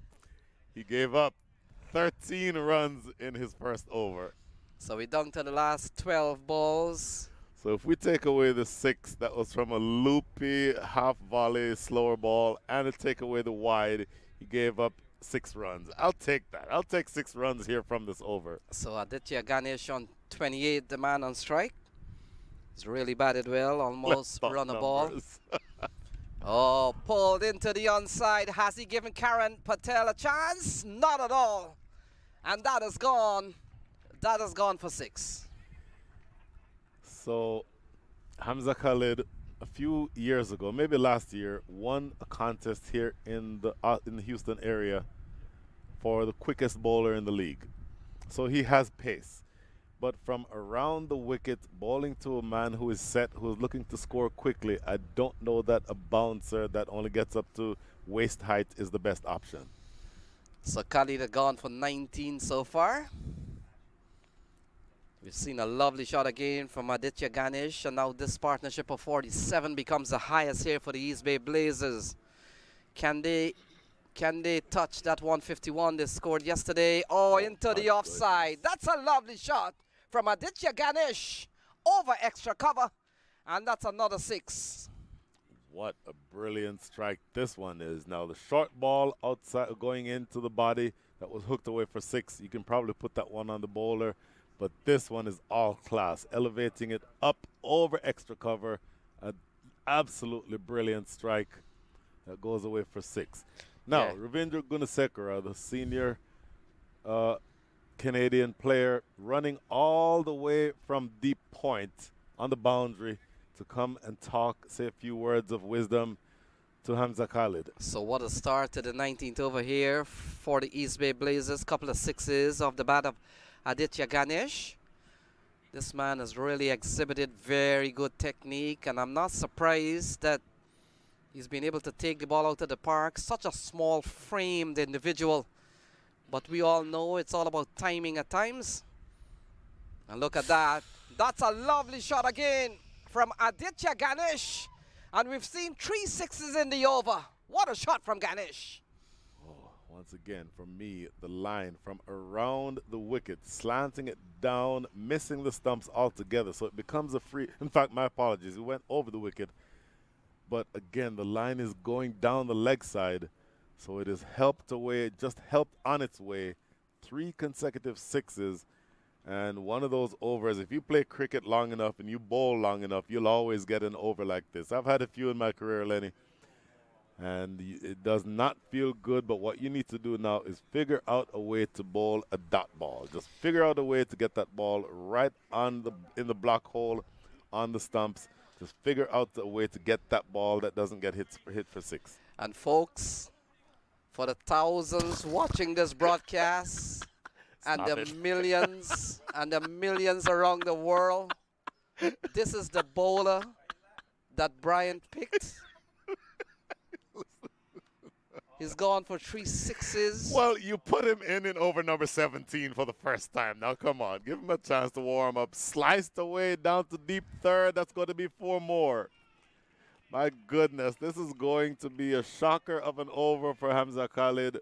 4 delivers in, 22 runs already on the board. And with 2 balls remaining here in over number 19, that brings up to 150. This is not going the way that the Lone Star Athletics had it planned. Did really well in the middle overs, but have been taken apart here in the penultimate over. Specifically, Hamza Khalid has given up a few here. 22 runs already with 2 to come. So 151 posted by East Bay. We saw yesterday they were able to post that similar score at the end of the 20 over against the Strikers. And we've seen an over gone for 22 so far. We've seen regal hitting from Aditya Ganesh. And in fact, Aditya Ganesh has gone up to 50. So he has brought up his 15 fine style off 32 balls. And he's really batted impressively well. 4 6s, 3 of them in this over. Absolutely. That was a precious dot ball. I would try to recreate that same delivery, that same length, and maybe the line on off stump. Worst case scenario, you can see the single down the ground. You cannot bowl another ball that the batters can get under. So final ball in this over, 50 for Aditya Ganesh, and ball going down the leg side, and that will complete the 19th over. So 19 gone, it's 151 for 5.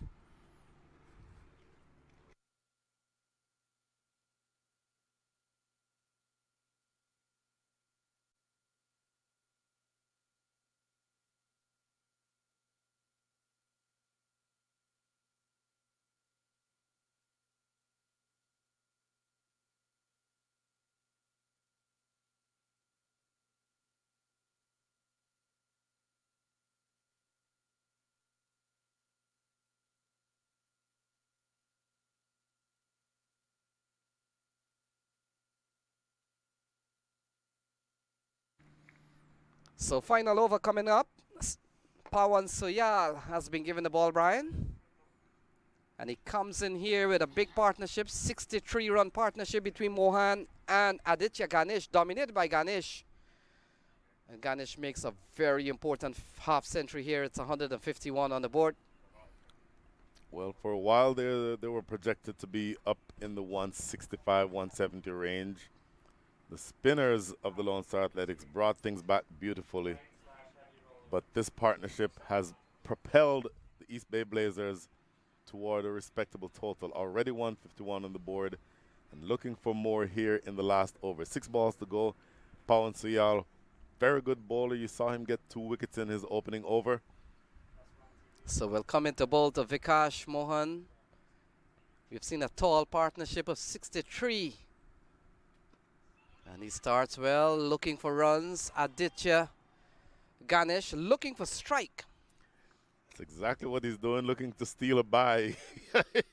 You see him there looking to see if there's one way he could sneak through and get a bye, but because Mohan was not interested in giving up the strike because he wants some of this also. So we've got 5 balls to go. They're going at 7.8 and over.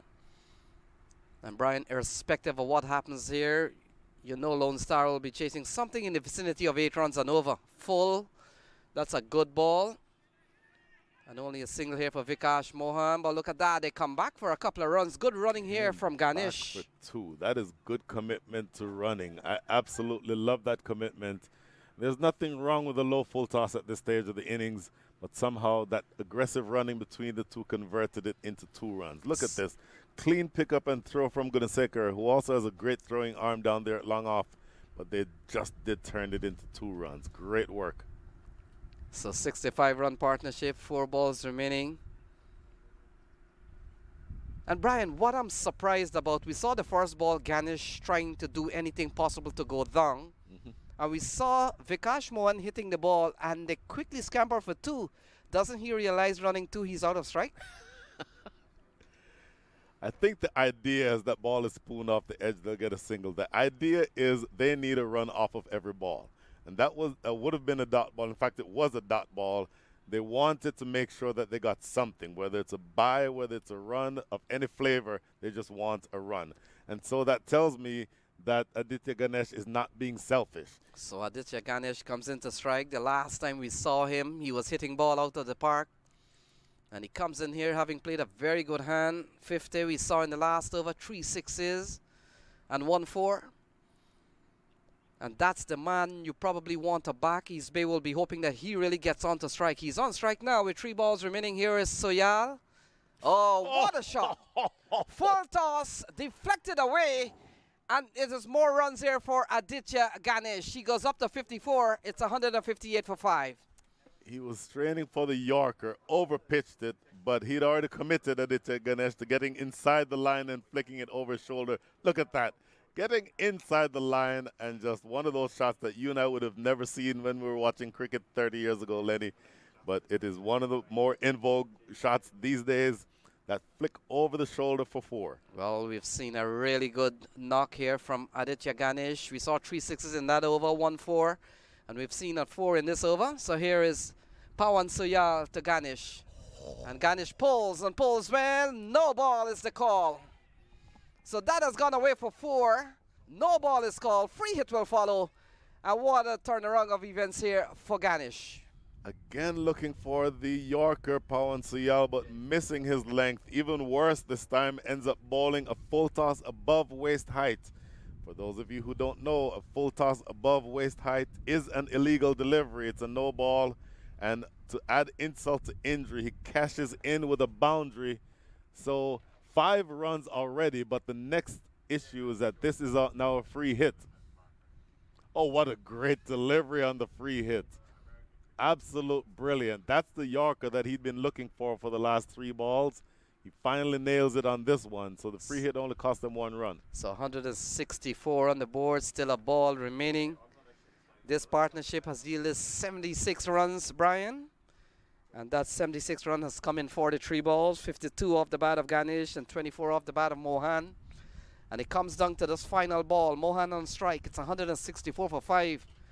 From what we have seen here in 2 days of cricket, I would want to think 164 is a very good score. Still a ball remaining. I would agree completely with that assessment. And Soyal with 13 runs in this over. Final ball.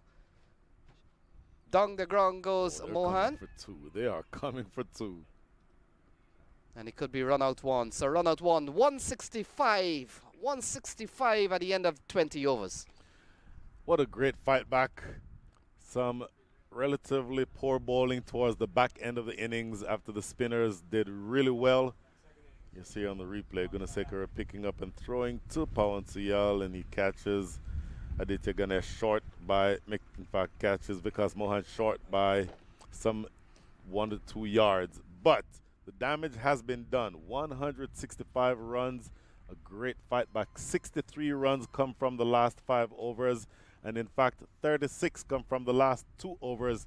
As you see here on the scoreboard, Saeedip Ganesh disappeared without scoring. David White, 19. Sanjay Krishnamurthy also delivered 0 runs, didn't trouble the scorers. But the next 4 are the ones for me. Rizwan, 36 from 32. Angela Pereira, 16 from 14. And then the big partnership, Aditya Ganesh and Vikas Mohan, 59 from 36. And that should say Vikas Mohan, 23 from 19 run out. But either way, 6 wickets down, 165. As far as the bowlers are concerned, the bowlers, Pawan Suyal bowled well for the first 3, took some stick at the end, but did take 2 wickets. Shubham Ranjani took 1. There was Hiral Patel, 2 for 14, and the spinners did really well. Gunasekara, Milind Kumar, and Nitish Kumar all bowled really well, tightly, but Hamza Khalid gave up 2 expensive overs, including 1 that went for 22. So, 6 wickets are down, 164, make that 165 runs on the board. After a short break, we will see, as you see there, the summary. Aditya Ganesh top scoring 59, and the East Bay Blazers have put 165 runs on the board. So about a 15-minute break for us here at the Prairie View Cricket Complex. We'll be back for the chase, where the Lone Star Athletics will look to overhaul 166 runs. Signing off for the moment from Prairie View. We'll be right back. And ball full down the leg side, big appeal, but his turn will come out. That's a lovely shot into the hands of mid-off. One wide. Oh! Cleaned up Krishnamurthy. This is true. Again down the leg side, flicked away. That's a lovely shot from David White. Using that, Johnny. Oh, he gets an edge. He's going to run away towards the third area. Here. Oh, that's a lovely strike from Rizwan. Up and over. And Johnny. Oh, sliced away. Could run away all the way for 4. It does. Backward. So this over's gone pretty well, but punched away. That's a lovely shot from David White. Finds the gap. It was gone for 4 so far. Oh. Short and hammered into the onside. And David White. Of Nitish Kumar at backward point. So a shortish ball, looked to be the arm ball. The throw comes. Oh! Oh! Oh, cut away. Lovely shot from Rizwan. Brian, wait, no, stay. Oh, that's a lovely strike from Angelo Pereira. He gets it. And look at that, into the offside. Has he found the gap? The fielders have given up, and that has gone away. And look at that, cut away into the offside. Fielder will come around, or he may not. Well, that has gone away. Does here against Rizwan. Oh! Does really well, because Rizwan drags this one from outside off and drags it onto his stumps. And Pereira, oh my goodness. Khalid exactly has not bowled yet. This is lofted in the air though, and well over the top of extra cover. Wants to see a stumping against his name. Oh, this one is hammered into the onside from Vikas Mohan. And that is... Oh, pulled into the onside. Has he given Karan Patel a chance? Not at all. And that one they scored yesterday. Oh, into the offside. That's a lovely shot from Aditya Ganesh over extra cover. And times. And look at that. That's a lovely shot again from Aditya Ganesh. And we've seen 3 sixes in the over. What a shot from Ganesh. Here is Suyal. Oh, what a shot. Full toss, deflected away. One Suyal to Ganesh. And Ganesh pulls and pulls well. No ball is the call. This over, final ball. Down the ground goes Mohan. For 2. They are coming for 2. And it could be run out 1. So run out 1, 165. 160. You're watching the Sunoco Minor League Cricket Championship, brought to you by our 2023 partners.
So we're ready for the reply. 166 from 120 balls, asking 8.3.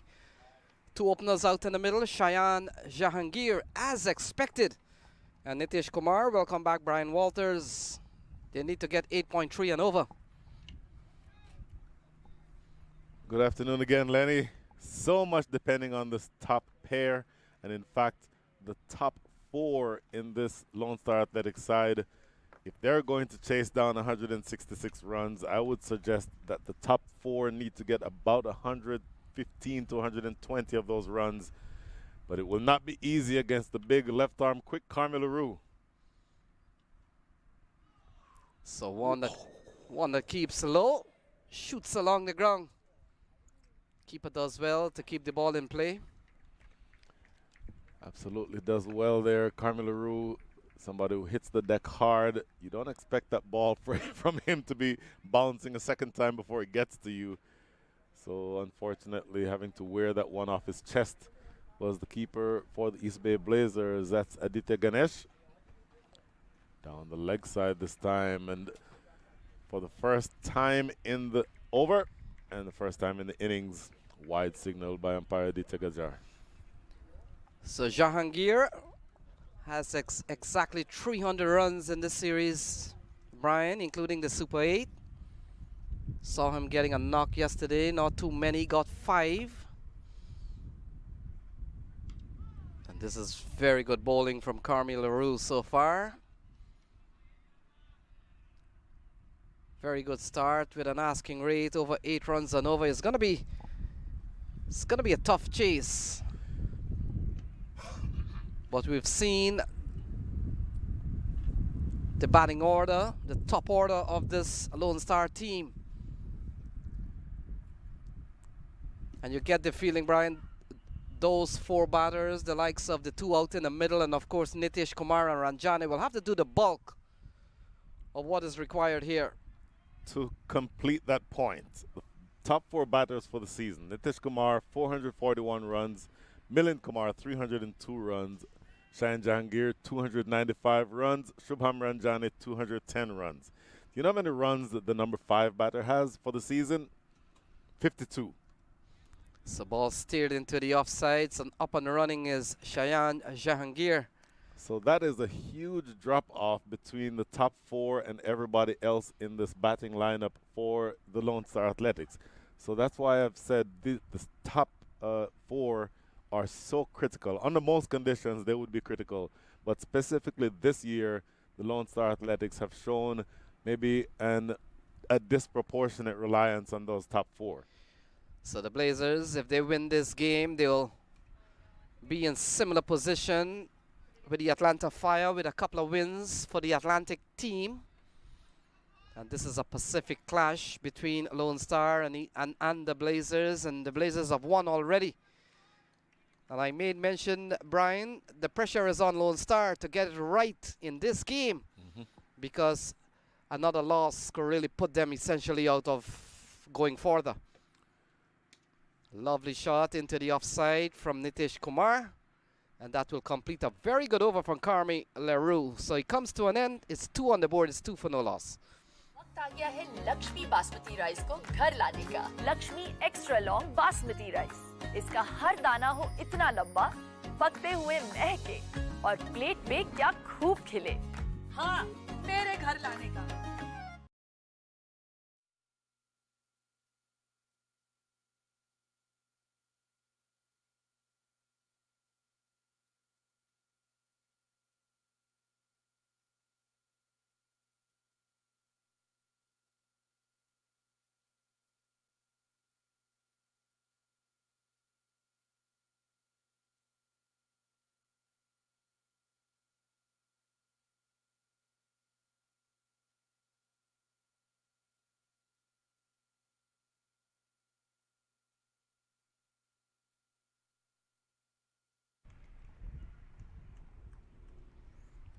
So Rusty Tehran, Brian, pace on both sides.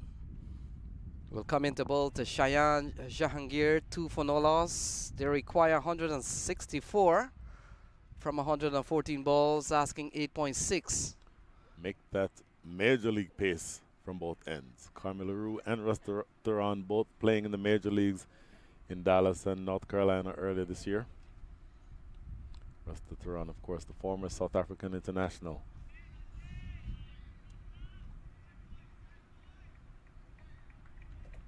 Carmi LaRue also from South Africa, but didn't play for the South African side. He played for U19 South African side from memory, but made his way here in the United States a few years ago. Now makes his living here. Both very talented bowlers. Similar height. Carmi LaRue might just be an inch or so taller. Carmi LaRue lefty and Rusty Theron right-handed. So a good combination to open the bowling for the East Bay Blazers.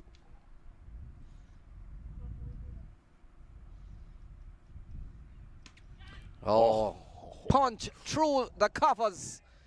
And it doesn't get classier than that. Lovely shot from Shayan Jahangir. That's 4 runs. Pounced all over that. I just talked about 2 major leaguers, 2 bowling. Well, there's also 1 major leaguer batting, Shayan Jahangir. And he performed really well in the summer in the major leagues. And this one, he gets a short, wide one that he absolutely hammers away for 4. So a lovely shot from Shayan Jahangir. He's gone blazing for 4. This one could elude the man at backward square, and in fact it does. So a couple of 4s off the bat of Shayan Jahangir, and he's gotten off to a flyer. You expect, as I said, the majority of the runs would come from the top 4 and the top 2, specifically Shayan Jahangir taking the bull by the horns here. Rusty Theron with a loose ball, the first one wide and outside off, and this one short, but not exactly getting up the height that you'd want a short ball to get up to. And just Shayan Jahangir getting inside the line and helping it for 4 behind square. Yes, I know. So a couple of 4s off the bowling of Rusty Theron, and we've seen a contrasting over from Carmi LaRue, Brian, an over that only conceded a couple of runs. And Theron has gone for 2 4s, consecutive 4s off the bat of Shayan Jahangir. So ball has been retrieved.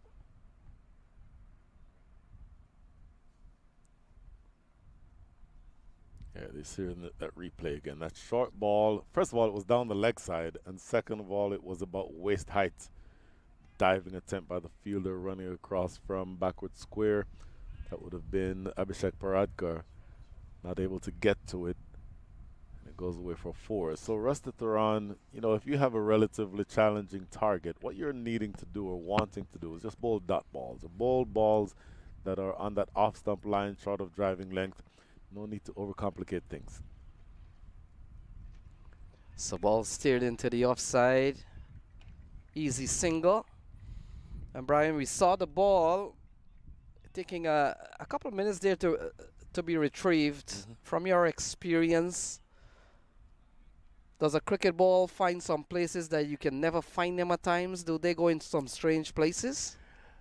Up on trees? I remember, for example, playing cricket in Jamaica, finding balls that were lost 6 months earlier. That happened all the time.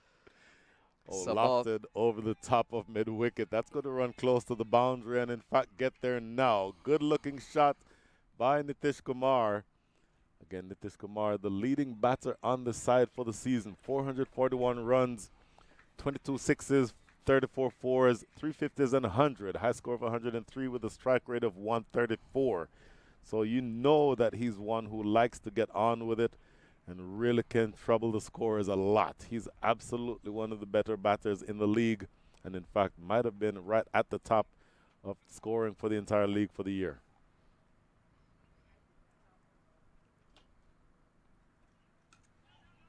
So this over comes to an end. A very expensive one from Rusty Theron. 13 off that over, and after 2 is 15 for no loss.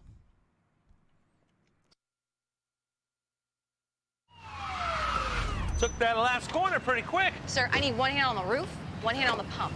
Timeout for Sunoco Go Rewards. Keep pumping. With new Sunoco Go rewards, when you fuel, you save because rewards come first.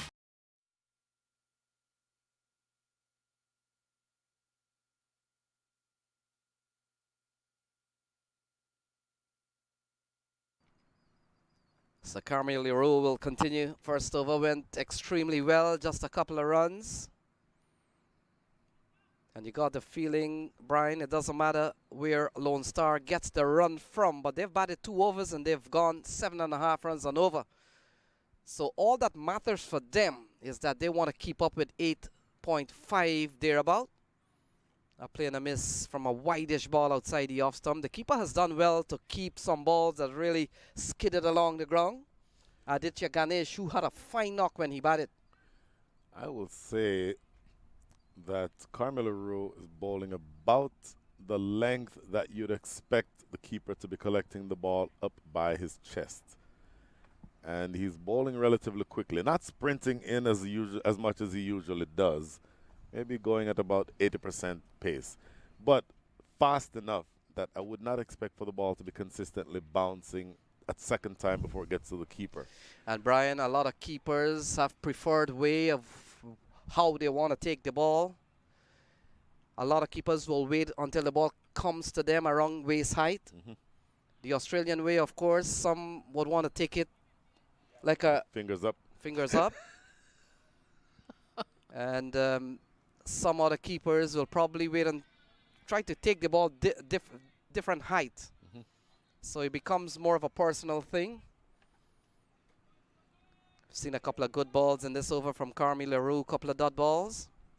Whatever your preference is, the idea is that you want to watch how far the keeper is to determine whether or not he anticipates the ball carrying all the way to him. So Cheyenne is on 10. Oh, that's a lovely straight drive. Beat the offside field. And they could come back for 3 here. In fact, good bit of work. They come back with 3 good-looking runs off the bat of Cheyenne Jahangir. Good-looking stroke. Didn't try to overhit that ball, Cheyenne Jahangir. Just playing it through the extra cover area, getting it between mid-off and extra cover, and it races across the ground. The ground on the far eastern side of the ground, where that ball went, is just a touch slower than the rest of the outfield. So that ball slowing up just a little bit when it gets in that direction. But 3 runs all the same. And that essentially is the first confident stroke you see from the bowling of Carmi Leroux. Yeah, we've seen a very good effort there from David White. Saved a run.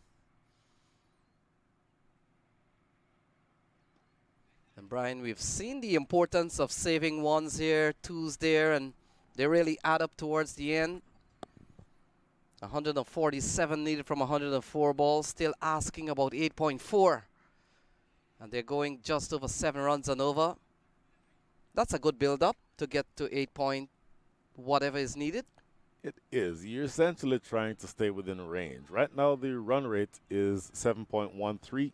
You need to score at the rate of 8.48 from here. Just keep those 2 numbers close to each other.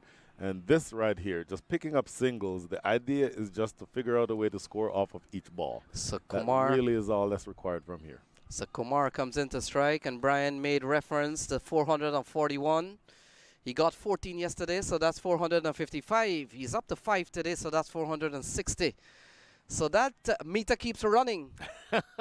Exactly. It doesn't reset. Good ball, good bowling from Carmi Leroux. So that over comes to an end, and after 3 is 20 for no loss.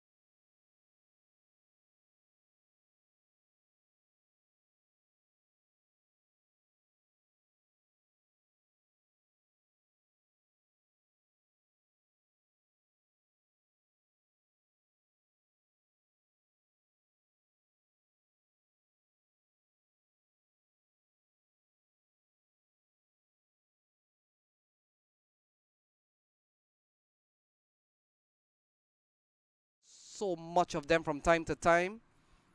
A right-hander makes a quick adjustment because of just the angle a left-hander brings to the table.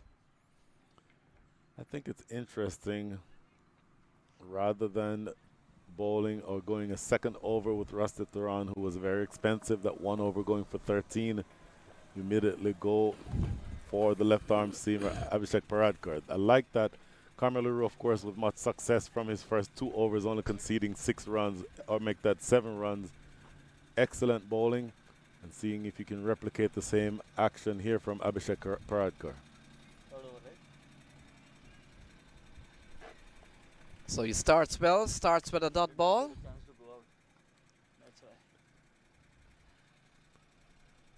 And we made mention how important this game is for the Lone Star Athletics, Brian. They win, they still have a chance. And on the other hand, if East Bay Blazers can really take this game away from them, it's going to really put them in a situation that we see the Atlanta Fire has gotten themselves in. Flicked away. That's a lovely shot off the bat of Cheyenne Jahangir. And a long chase here for the fielder. And that has gone away for 4. That's a teaser. It is a teaser, but what I love is that Cheyenne Jahangir is playing within himself. He is a batter who likes to get on top of the batting, sometimes to his detriment, because his aggression sometimes gets the better of him. He's staying within himself, and these are proper cricket strokes that he's getting away for 4. Absolutely love the approach from him so far. So we've seen a couple of tidy overs from Carmi Leroux, but no one else has really matched the economy rate of Carmi Leroux. We saw an over from Rusty Theron going for 13. We've seen 3 balls in this over from Paradkar. And we've seen a lovely on drive.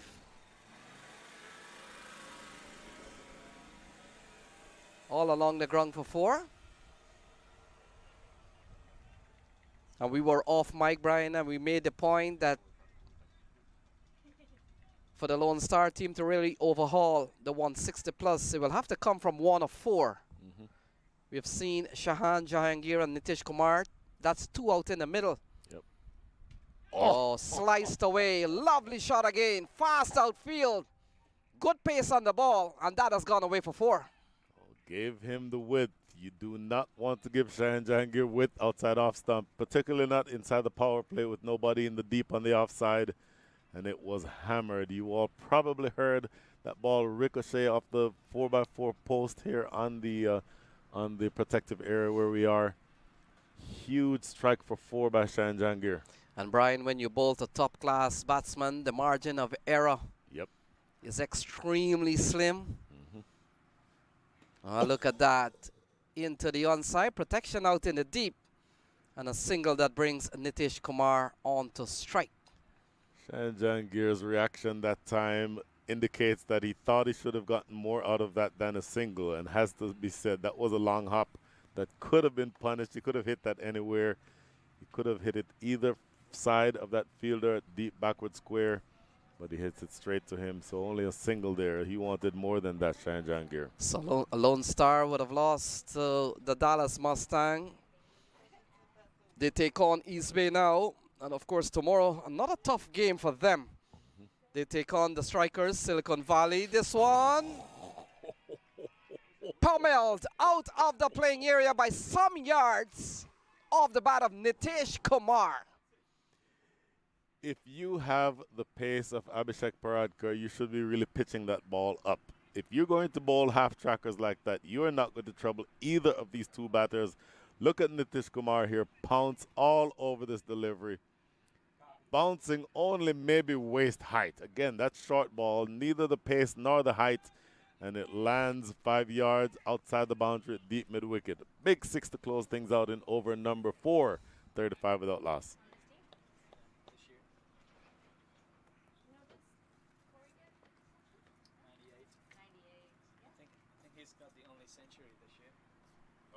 Nitish, yeah, he scored it, what, last Friday?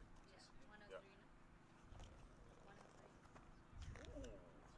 I watch every single game. I have to remember it. Unfortunately. So a lovely shot from Nitish Kumar.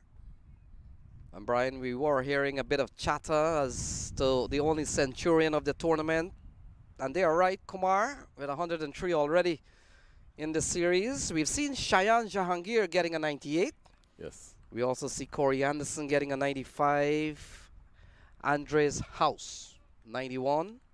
And Dilpreet Singh, 91. So those are the batters for you with the highest individual score, and 4 of them into the 90s.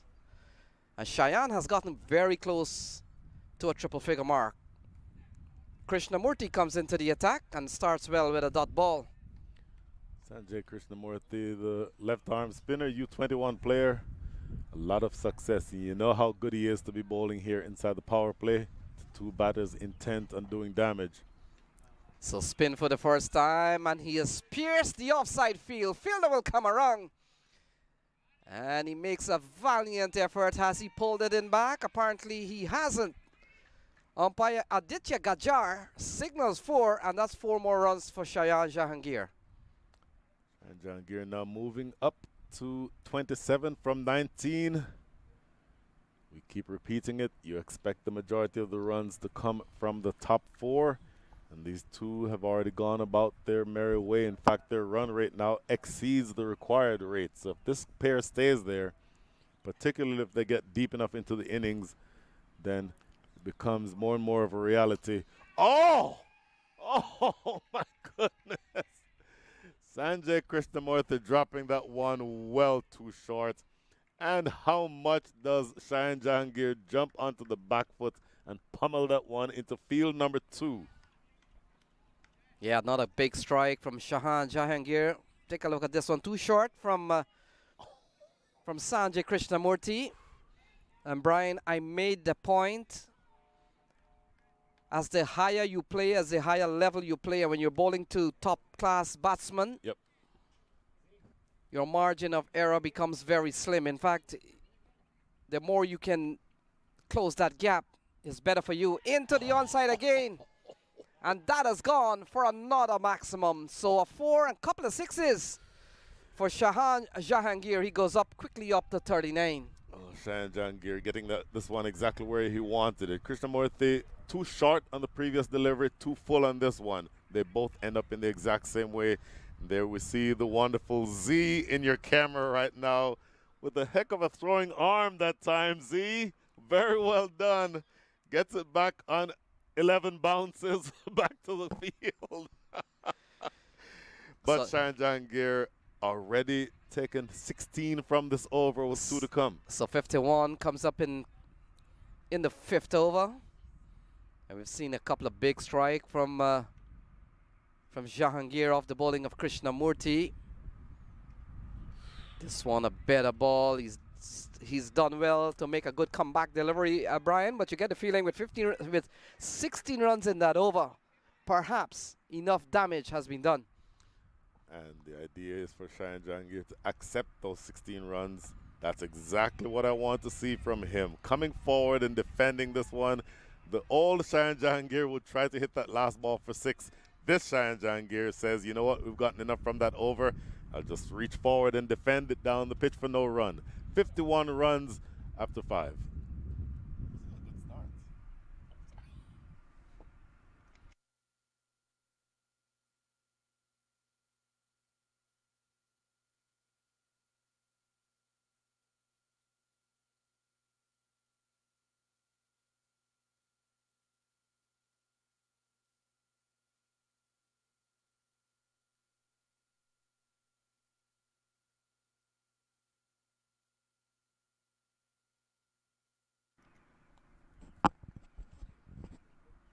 So it looks like Rusty Tehran has been brought back into the attack.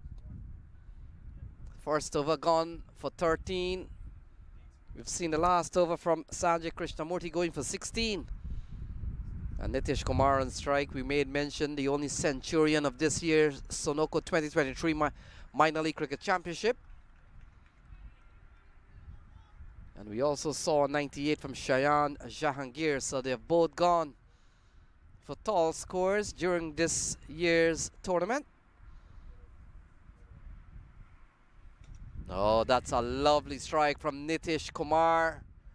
And that has gone 1 bounce for 4. So the runs continue to pile on here. It's 55 for no loss. Runs flowing at a torrential rate, 55. The scoring rate is 10.65 after 5.1. Rusty Theron getting this one too full. And Nitish Kumar just driving through the line, clearing mid-off, make that mid-on by some distance, couple of bounces and going for 4. So they're going over 10 runs and over. A bit of a leading edge, chance of a run out, not a direct one this time. And they scamper through for 1. A direct hit there would have been interesting, but you know how the square sort of elevates. It's that elevation, I think that was the undoing of that throw coming in from mid-on. Not really getting control over that. Quick pick up and throw. Oh, that would have asked a question or two had that hit directly. They'll take the single. So Tehran has gone for 5 in a couple of balls. Jahangir, couple of 6s and 5 4s.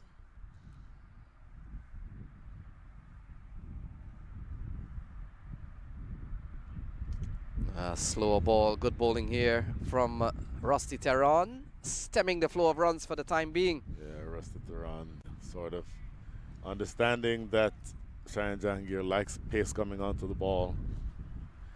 So the breeze is now coming in from the east, from toward Houston, make it the southeast. So if Shayan Jahangir hits the ball in the air toward that direction, in other words, from your screen, if he hits it to the right, it will be into the wind. But that is not hit to the right. That is pummeled. That's a great piece of fielding on the boundary, but he's not able to stop it from going for 4. Great effort there by the fielder, sweeping on the offside.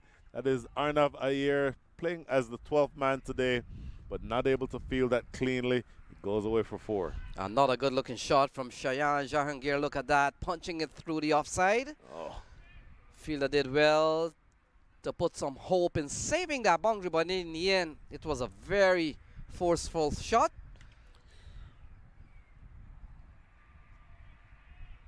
And if you want to see attacking play, you would really want to stick around and watch Shayan Jahangir.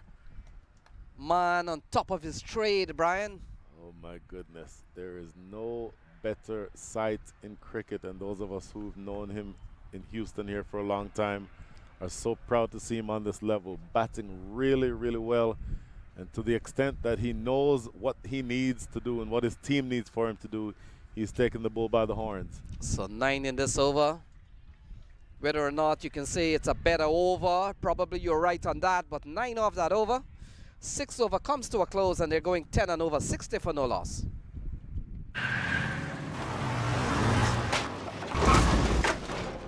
What's up, Doug? What got into you? At Sunoco, we know how to fuel peak performance. Fuel your best.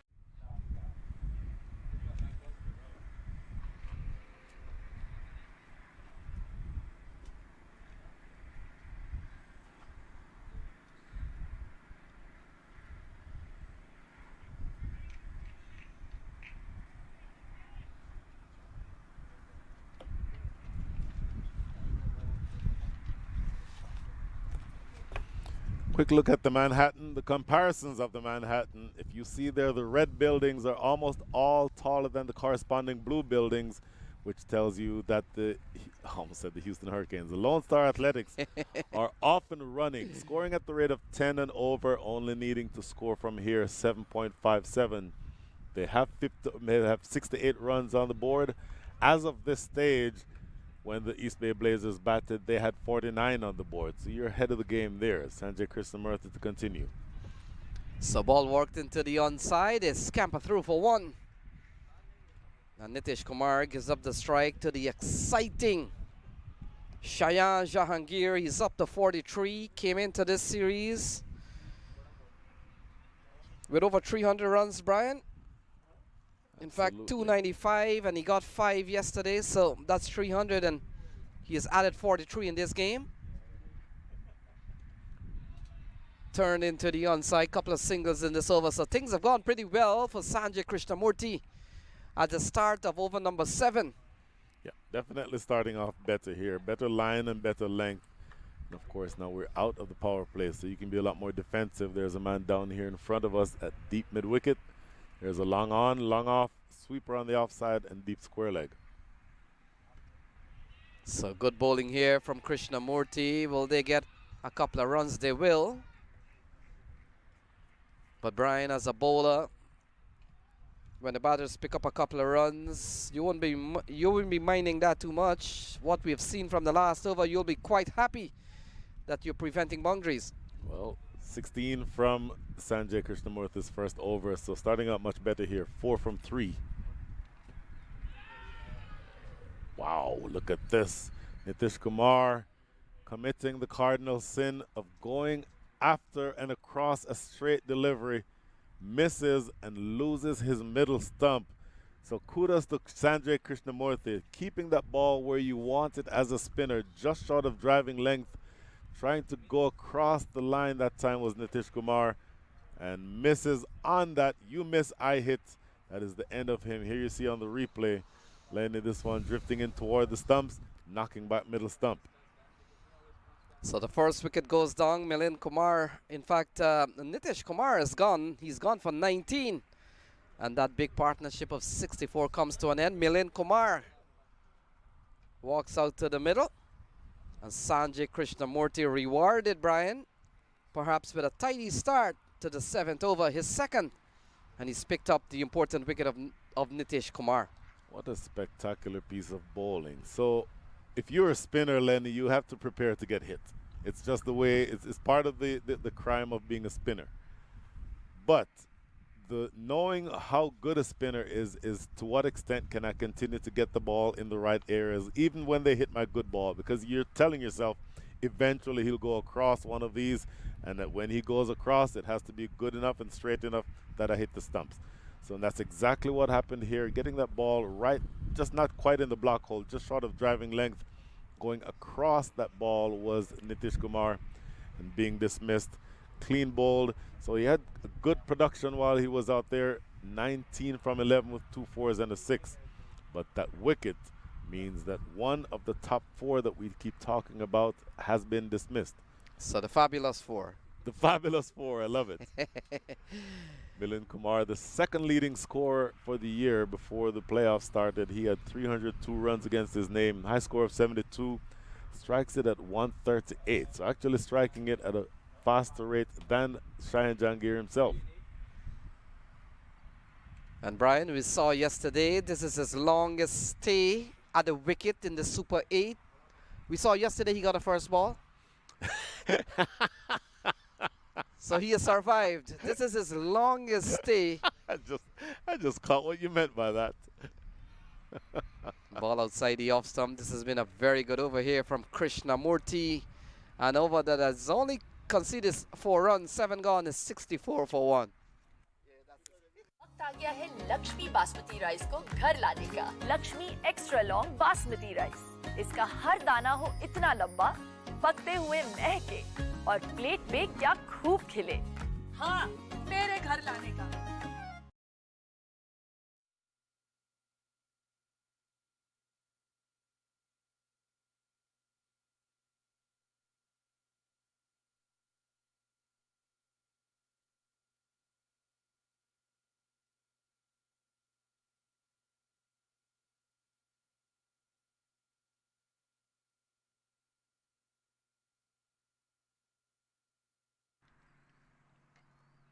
So 64 for 1, 7 overs gone.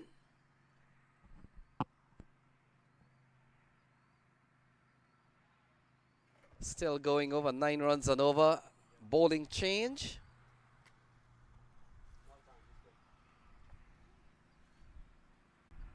Bowling to Shayan Jahangir. And Brian, one of the greatest mystery for Rizwan, I'll tell you why, it has nothing to do with bowling. So he comes in here to Shayan Jahangir, straight into the offside, finds the gap. And that has gone away for 4.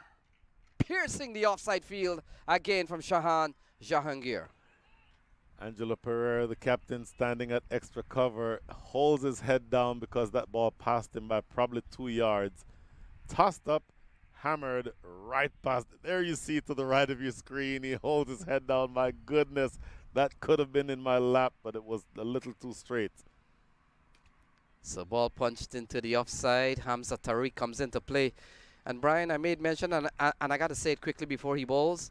The greatest mystery here of Rizwan is not so much in his bowling, but I wonder, his last name CP, I wonder what's the mystery in that. I would love to know. That's the googly for me.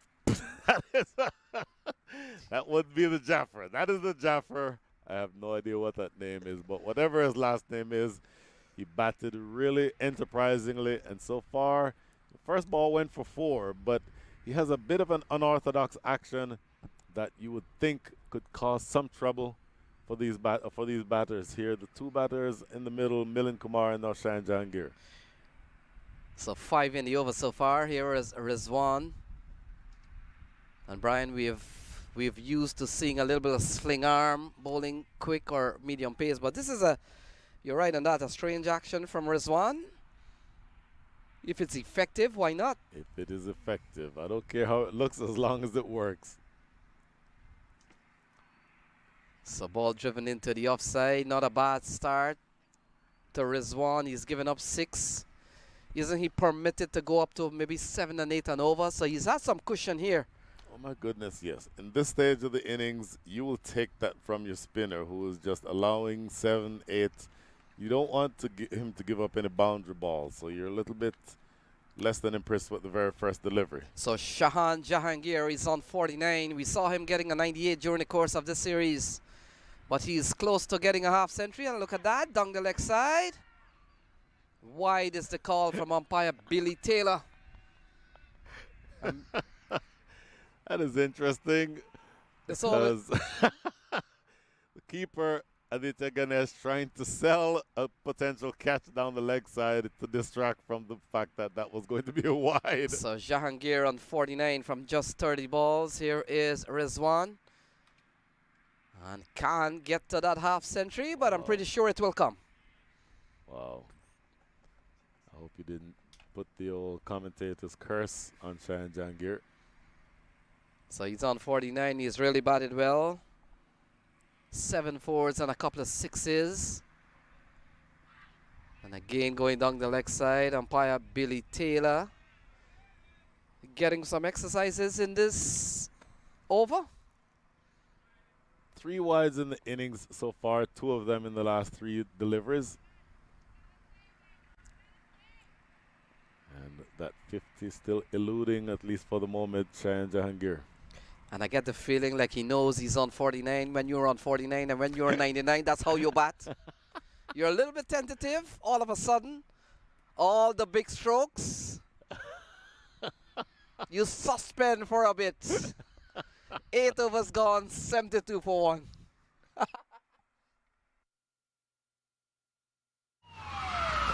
Took that last corner pretty quick. Sir, I need 1 hand on the roof, 1 hand on the pump. Timeout for Sunoco Go Rewards.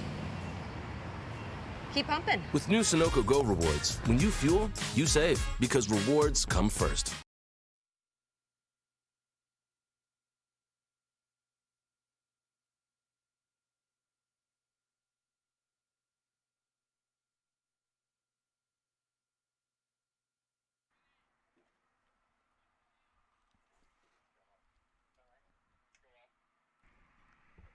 So bowling change. Krishnamurti gets taken off, and the captain Angelo Pereira comes into the attack. Milind Kumar is on 1. And they need 94 from 72 balls, asking 7.8. They've done a lot of work to get up to 9 and over. And in the previous over, we were expecting a half century from Shaheen Jahangir. But the action is now on Milind Kumar. 72 for 1. And in the last 5 balls, Brian, we've seen some very good bowling. Rizwan towards the end of that over really tied up Shaheen Jahangir, and now Milind Kumar getting a good ball here from Angelo Pereira. And now they go into the offside, so we've seen some very good spin in the last 6 or 7 balls. Very good spin. Similar to when the Lone Star Athletics were in the field. The spinners are who pull things back. I think you're seeing a similar effect right here. Milind Kumar into the onside, straight down the throat of Sanjay Krishnamurti. He literally didn't have to move too much. And in the end, Milind falls 72 for 2. Body blow. Absolute body blow. Falling to the pressure. And I don't know why you would have fallen to the pressure if you're Milind Kumar, because your team at this stage is ahead of the game. You're scoring more than the required rate. Going back to a ball that was maybe just short of length, but trying to force that one away on the leg side, not getting anywhere near the middle, and a pretty simple catch by Sanjay Krishnamurti down here at deep mid-wicket.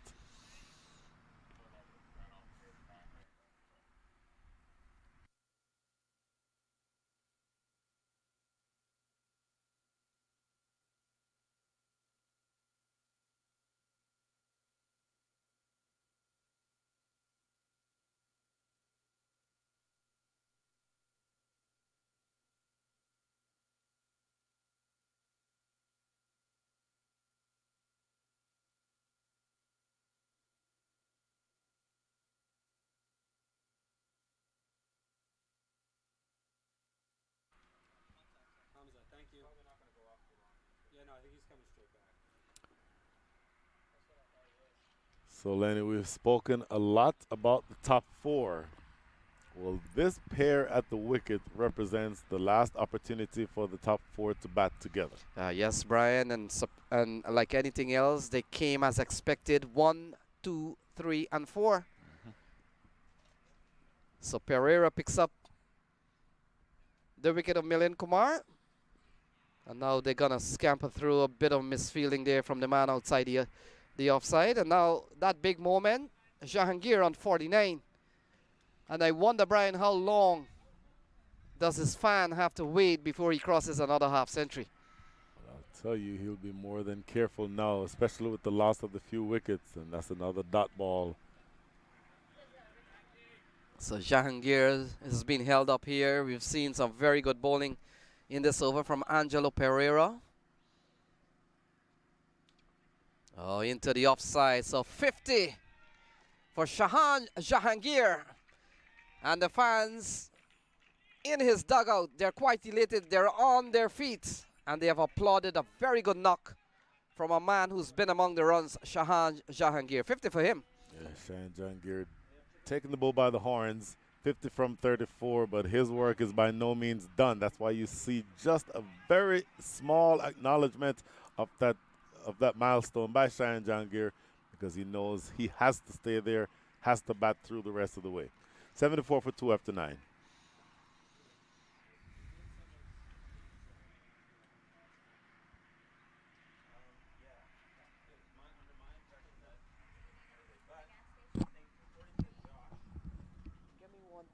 Pepsi or Coke. That's it. Thank you.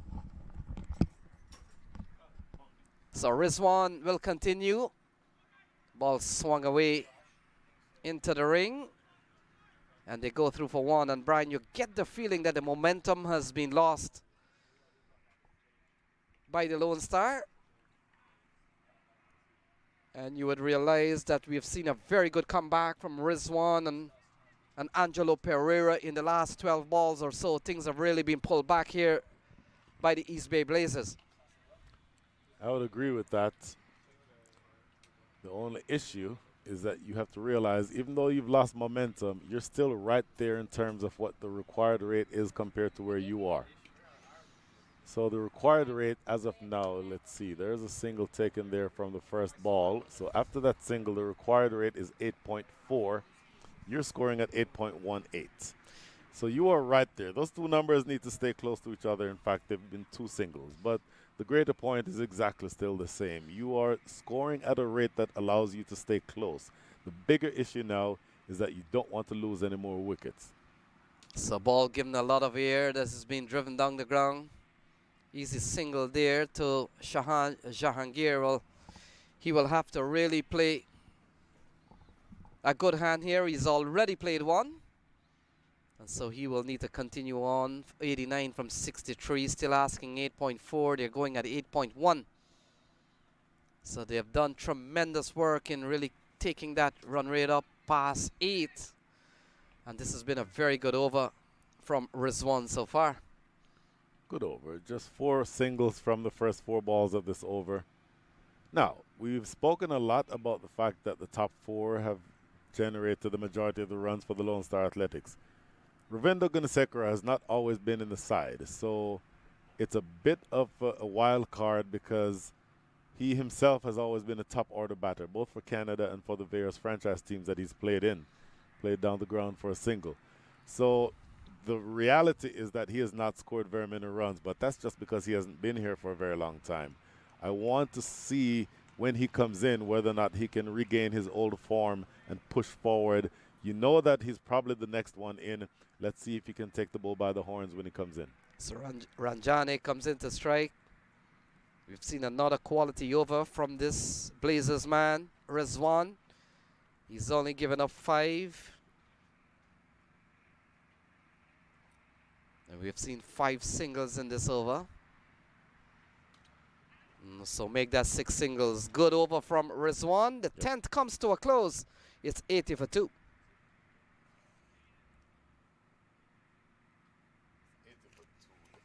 वक्त आ गया है Lakshmi basmati rice को घर लाने का। Lakshmi extra long basmati rice. इसका हर दाना हो इतना लंबा, पकते हुए महके और प्लेट पे क्या खूब खिले। हाँ, मेरे घर लाने का।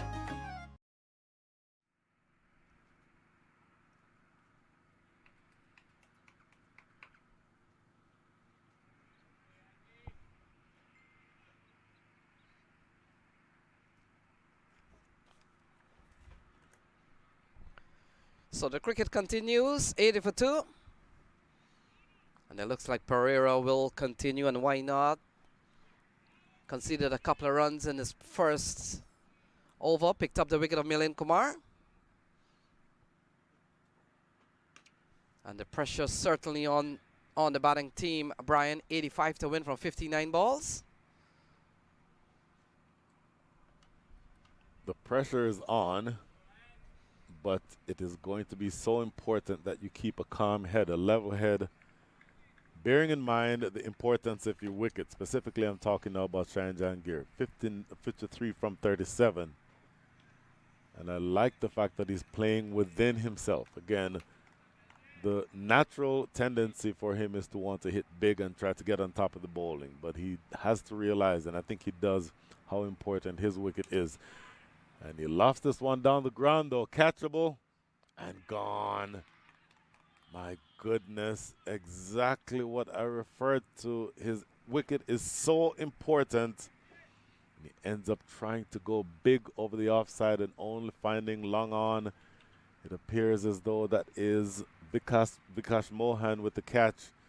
Shayan Jahangir goes after a well-played 53, but he needed to be there for much longer than that. So the big wicket of Shayan Jahangir falls in the 11th over. Angelo Pereira has picked up 2. He's only conceded 3. And it's 81. 81 for 3. They need 85 from 57 balls.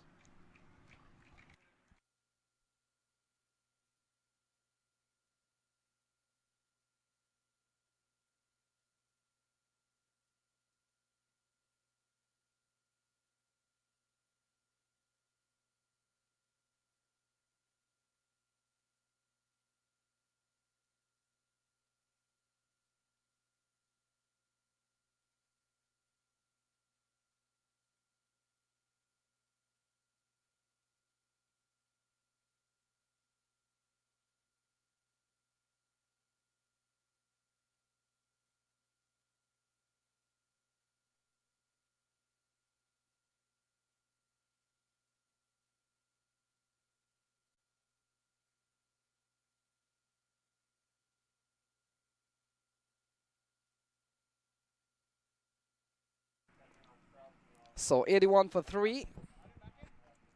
Ravinder Gunasekara comes to the middle, Brian. And you get the feeling that pressure is on this Lone Star Athletics team to get 85 from 57 balls. They keep losing wicket. They're losing wickets. They lost a huge one, the last delivery with Shayan Jahangir holding out to Vikash Mohan down at long off. And now the former Canadian international, former Morrisville player, Gunasekara, Ravindra Gunasekara, can hit big, powerfully built. I don't know that he'd be coming in swinging for the fences just yet. But this is going to be interesting to see the next passage of play. So into the offside, gets off the mark, brings one of the fabulous four. Shubham Ranjane back on strike. He's on 5. And I get the feeling, Brian, that we are going to begin to see the run rate go up slightly from time to time. Well, it's more than slightly because there is now a big gap starting to form between the required rate and the actual rate. The required rate has now accelerated past the actual rate, 9.16 versus 7.57. And that 9.16, as it continues to go up, things continue to get more and more difficult for the Lone Star Athletics. A single down the ground, close things out here in over number 11. 3 runs coming from the over and a wicket. Halfway there, 83 for 3, but they need another 83 in the next 54 balls.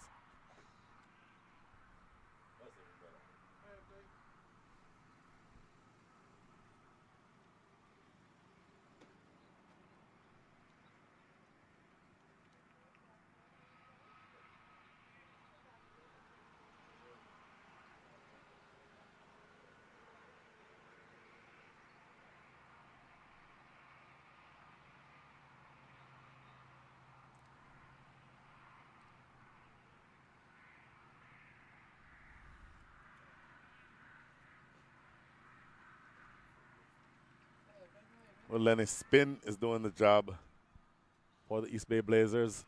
So 2 overs, no made, none for 14 from Rizwan. He continues. Being given a long spell here from the captain. And the Blazers, they're defending 83 with 54 balls. One given a lot of air. Good looking shot from Ranjani. Tehran comes quickly around. And with a bit of fumble out in the deep, they pick up a couple of runs. Yeah, so that little fumble would have irritated Angelo Pereira because he conceded an extra run. But the required rate again, about a run and a half difference between the required rate and the actual rate. They need to score at 9.17. That's cut away in the gap though. This is going to be at least a couple. Carmelo Rue, strong throw but a wayward throw. And they get through without much trouble. So 4 runs from the first 2 balls. If you are the Lone Star Athletics, you need to be telling yourself, look, we're picking up runs. We're needing to continue exactly this. We don't have to get it all in one over. We don't have to hit 4s and 6s. What's important is that you keep the scoreboard ticking and you don't lose any wickets. So 4 in 2 balls. Ranjani into the offside. Will settle for a single. And Brian, in many groups and many tournaments, sometimes a loss is a loss, a win is a win sometimes, but it's who you lose to.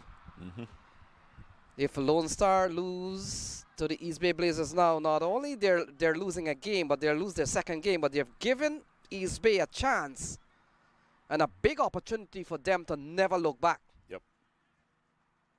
And that's what's playing out here at the moment. East Bay, they won yesterday. We saw Lone Star losing yesterday. And it comes down to a situation that Lone Star will have to win this one for them to stay alive. I'm not saying that they'll advance and go further, but stay alive. This is an interesting matchup for me. Gunasekara, very long reach, very tall man.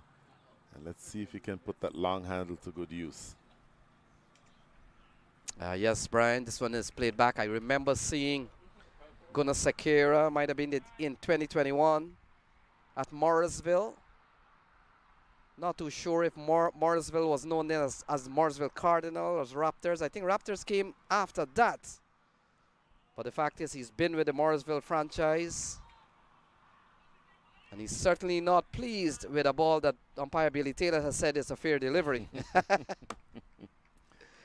1 again, the equation does not include you agreeing with the umpire's calls.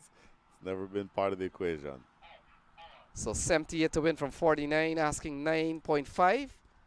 Oh, that's a good looking shot from Gunnar Sakira. Will get him a single. And we'll close out over number 12. A good one here from Rizwan. And over that's gone for 6. 12 gone, it's 89 for 3.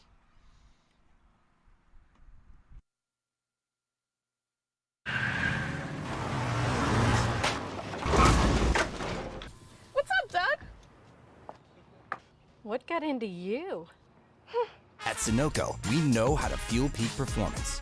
Fuel your best.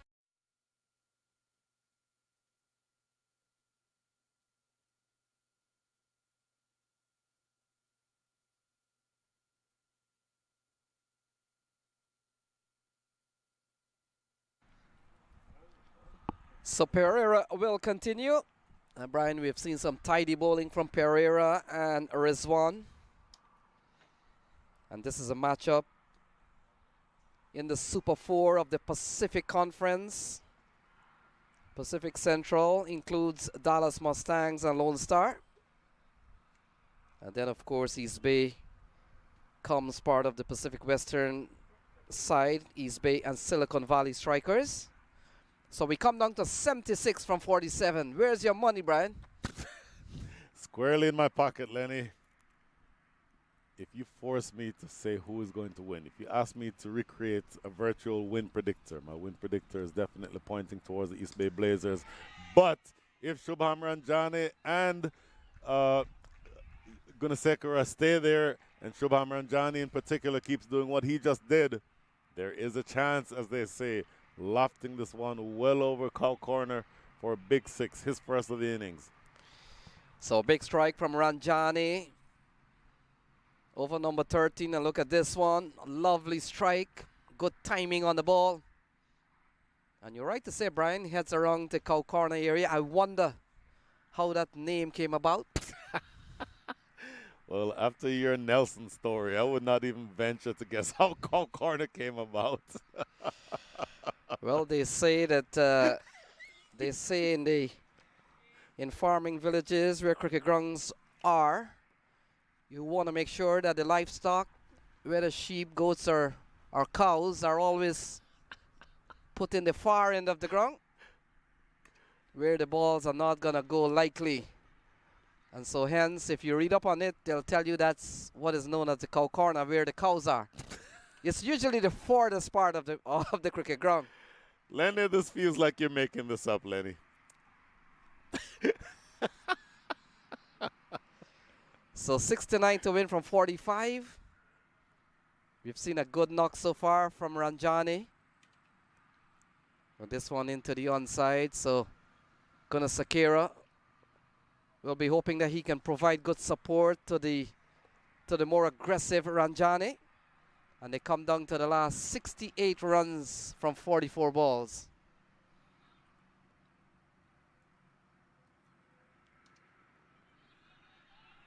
Into the offside, challenging the fielder for a couple of runs. And look at that. Good running, 11 runs off this over. The 100 comes up here for the Lone Star team. The 100 comes up in the 13th over, Brian. This is the effort that you want to see. Once again, it doesn't have to be 4s and 6s. Running between the wickets quickly, converting 1s into 2s. That is definitely also part of the equation. So ball stroked into the offside. So the 13th over comes to a close. 1-1 for 3. And they need 65 from 42 balls. वक्त आ गया है Lakshmi basmati rice को घर लाने का। Lakshmi extra long basmati rice. इसका हर दाना हो इतना लंबा, पकते हुए महके और प्लेट में क्या खूब खिले। हाँ, मेरे घर लाने का।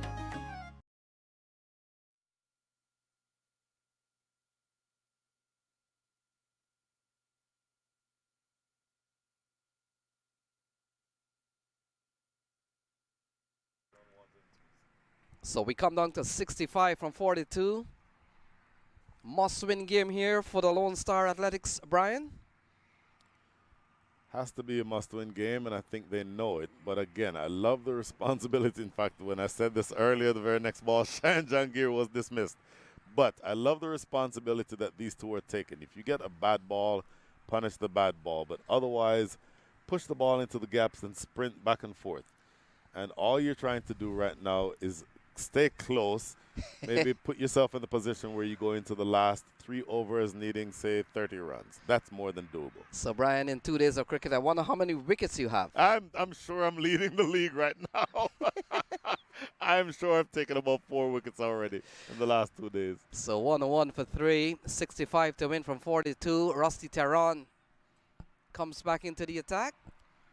And if Rusty Tehran bowls, he's bowled 2 overs, not for 22, Brian. If he bowls with his average so far, he will probably give up 11 here. That will probably be very good here for this Lone Star Athletics team. Yes, but if he bowls an over similar to the second over, because his first over went for 13, that goes to the benefit of the East Bay Blazers. Do they want 2 here? They are coming back for 2. This is exactly what I'm referring to. Look for opportunities to pick up those extra runs. So 63 from 41, asking 9.2. They're going a 7.8. Ranjani is out in the middle. We made mention of the fabulous 4. Nitish Kumar, Milind Kumar, Shahan Jahangir. They're all back in the shade. Ranjani stands with 63 to get from 41. Rusty Tehran, all the experience that he can bring to East Bay Blazers. Here he is. And that's a quality delivery, but do well to come back for a couple of runs off the overthrow. And so this has been a very good start to this over for the Lone Star Athletics. Once again, aggressive. You have to take chances sometimes if you're chasing such a big total. You can probably argue that that second or that first run should not have been attempted, but they aggressively went for it, diving in at the striker's end. Was Gunasekara, and the errant throw means that they get away with a couple. So 105 for 3. Still asking 61 from 40 balls.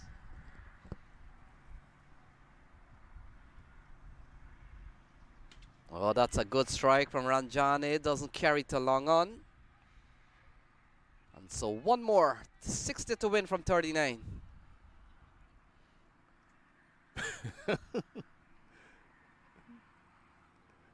Little byplay there between Rusty Tehran and Shubham Ranjani.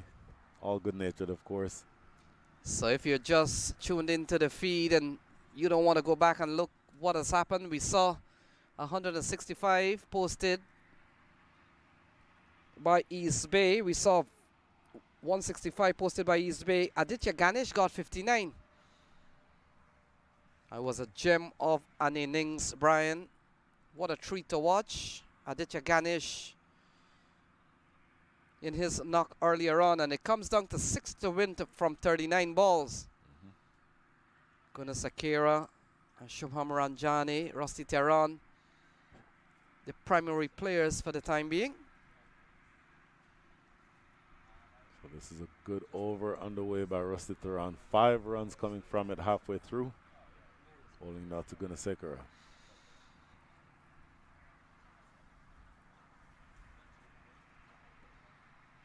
And the phrase that is so popular as they scamper through for one good running. And all of a sudden, Brian, have we begun to see that the balls are not hitting the stumps now and the fielders are not getting those direct throw? Well, the fielding side is now on the back foot because of the aggressive running between the wickets for the Lone Star Athletics. Again, this pair has been there for a little bit. They've been there, put on now some 86 runs, 26 runs. The wicket fell at 81. They've now put on 26. The score is now 107. So 6 runs in this over so far. A good one from Tehran, but still a couple of balls remaining. 59 to win. Oh, what a shot. Ball angling down the leg side and turned away. Very fine. And that has gone away for 4. That's a lovely shot from Shubham Ranjani. Just a touch too straight by Rusty Tehran. and a rising delivery, but the line is what caused Shubham Ranjani to be able to get inside the line and just ride it off his hip. Look at that. Lovely. Just riding it off his hip, and it races away down the hill. I mentioned that the ground on the east side of the ground is not as fast, but that one had no trouble getting away for 4. So that's a lovely shot from Ranjani. Goes up to 30. 10 off this over, 55 to win, 37 balls still to come. And they have gone up. Umpire Billy Taylor comes up with a wide, and so that will have to be re-bowled. Once again, trying to sell the attempted catch to distract from the fact that that one went down the leg side. I will say they all went up. So if it was a rehearsed appeal, it was done very well.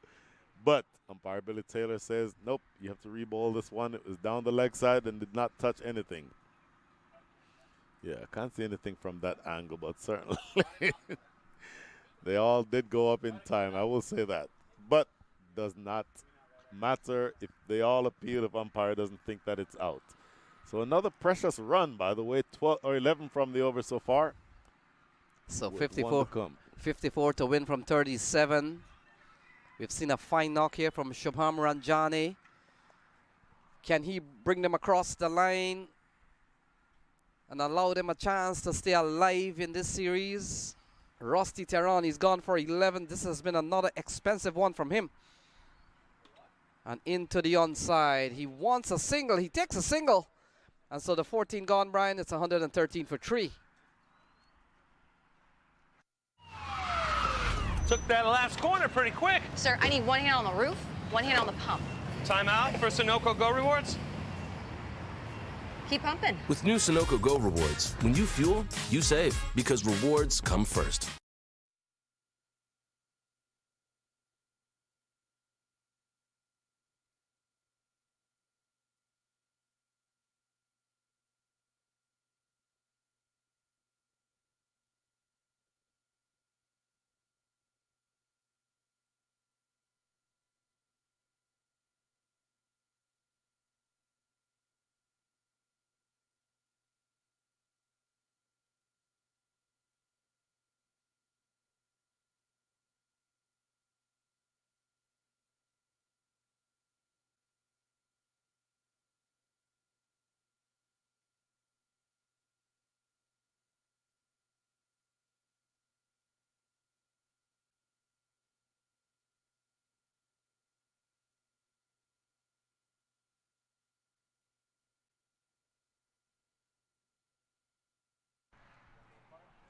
So Brian Walters, 53 to win from 36 balls.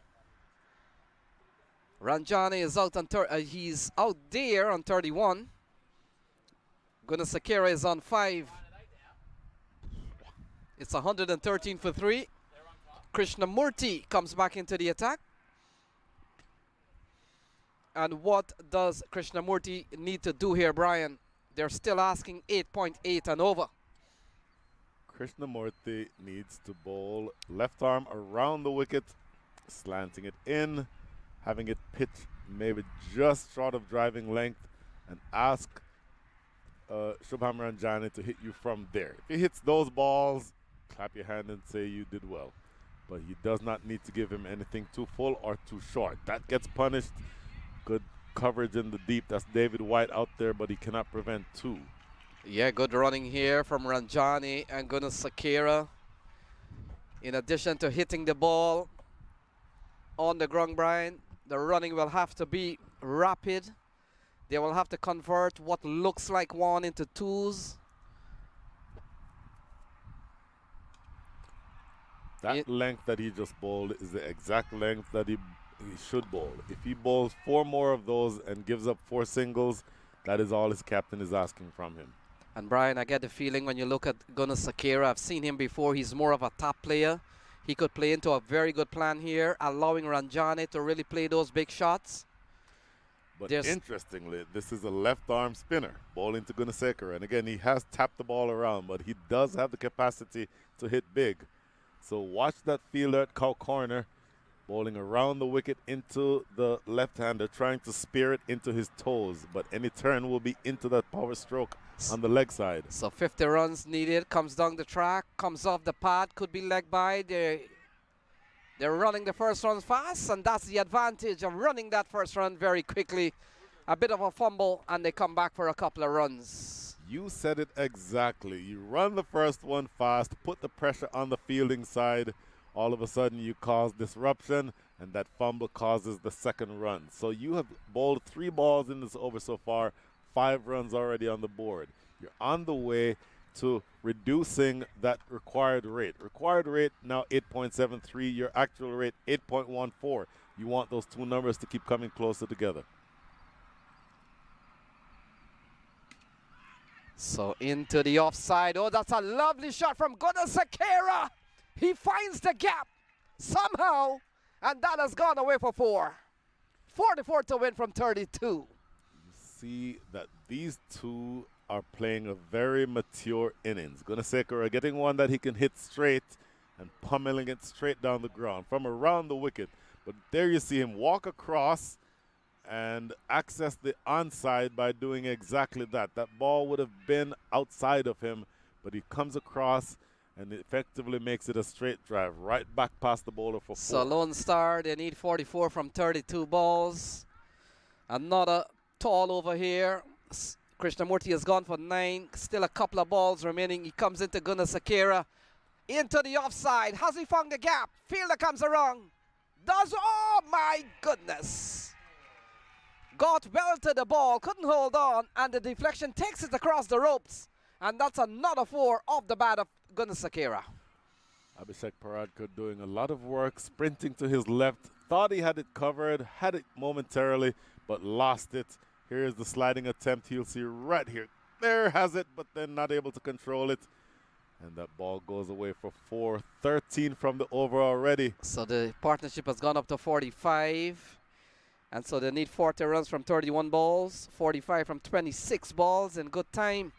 And all of a sudden, Lone Star is not going out without a fight. Shubham Ranjani, we spoke about the fabulous 4. Yep. But we'll have to consider Sakira as part of a 5. The famous 5, if you will. Oh, look at this. Good running again. Tap and run stuff. That is exactly what you want to see. The fielding side is on the back foot. 14 runs coming from over number 15. 127 for 3. They need 39 from the last 30, Lenny.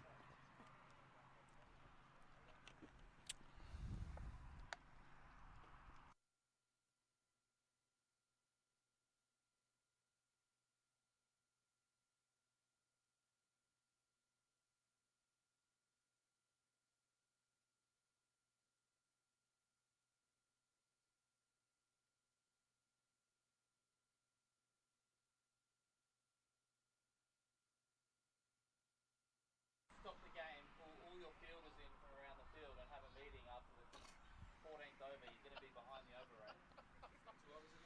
So 39 to win from 30 balls. And Brian, we have come to the point in which we have seen the required rate under 8. We haven't seen that for some time. That is exactly right, and it's because of this brilliant partnership. This partnership now worth 46. They came together when the score was 81 for 3. They've gotten it now to 127 for 3. They need another 39 in the last 5. So the batting so far, Jahangir for 53, Kumar 19. Well, that's Nitish Kumar, Milind Kumar for 1. And you can see Ranjani and Sakira out in the middle. 46-run partnership, as Brian mentioned. Carmi Leroux comes back into the attack. Oh, God. Oh, my goodness. The Yorker not only cleans up middle stump, but has the batter on the ground. And that is not something that Gunasekara is going to want to go back and look at. Carmel Leroux with the perfect Yorker, disturbing the furniture, and at the same time has Gunasekara on his hands and knees. The 4th wicket goes down, scores 127. So ball taking out the off stump, lovely shot. In fact, lovely ball from Carmi Leroux. And Brian, that lighted stumps would have really looked nice in the darkness. Late at night. Now I have to say this, and you hate to criticize somebody who was instrumental in a 46-run partnership. You've been doing really well, tapping the ball into the gaps, running ones and twos. Is a scoop shot necessary off of the best bowler in the side? My answer to that question would be no. Well, Brian, I'll tell you something. There's risk in every shot that you play, even the lovely cover drive, because when you cover drive and you get caught behind, what do you say? Good ball. So new batter comes to the middle, 39 to win from 29. Hiral Patel is coming in to bat. Hiral Patel is, you saw him bowl earlier. Look at that, my goodness. Full and straight, tailing into, and this will give you a good look here again. Looking to scoop this away over the top of fine leg. I don't know that that would have been the best. And I agree, every shot has some risk, but some shots have more risk than others, Lenny. And this would have been one that carries just sincerely, just in and of itself, carries a whole lot of risk. Risk, context, passage of play. So all of that is exactly right. Hiral Patel comes in here, 39 needed from 29, but Lone Star still will feel safe, or a bit safer, that Shubham Ranjan is still out in the middle. But Carmi LaRue, we saw his first two over. He only conceded 7 runs, Brian, and he's made a good start to his second spell. Wickets probably coming at the right time, and they're down to 39 to win from 29. Lone Star Athletics. Full and straight. That was a beautiful delivery. Exactly what you want from your big fast bowler at this stage of the innings. So balls. This is what I want to see. Just get on your front foot, punch the ball down the ground. You can do that and score 6 or 7 runs and over from Carmi LaRue. And it does not have to be scoop shots. And Brian, we were talking about how much work this batting team had done to bring the required rate under for the first time in this innings. Yes. To under 8, but it has gone up. We've seen the fall of a wicket. We've seen a fall of a wicket is not only the wicket, but it's a dot ball. Yep. And so Ranjane comes in to strike. Oh, you have got to be kidding. You have got to be kidding. Is that the game? Some more brilliance here from Carmi LaRue. He needs no one to help him this time. And he comes up with a brilliant low catch. And the big wicket of Shubham Ranjane falls. Advantage, East Bay Blazers. Oh, what an effort by Carmi LaRue. Smashed back at him. It was hit hard. And any fast bowler who is following through is at risk because your momentum is carrying you toward the ball. And that ball is smashed back at him, but he has the wherewithal to be able to control himself to catch that ball inches from the ground. Look at this. Here, down, and takes that probably 2 inches off the ground. What a spectacular catch by Carmi LaRue. And you see the celebration there. You know what that catch means in the context of this game. Tremendous effort. 5 wickets are down. Let's say all of the top 5, the famous 5 that we talked about, are dismissed. And it's now up to the youngster. This is going to be, I believe, in fact, let's see. Yep, this is going to be Shreyan Satish, who is now joining Hiral Patel at the wicket. And this is going to be very, very difficult from here. So a couple of strikes in this over.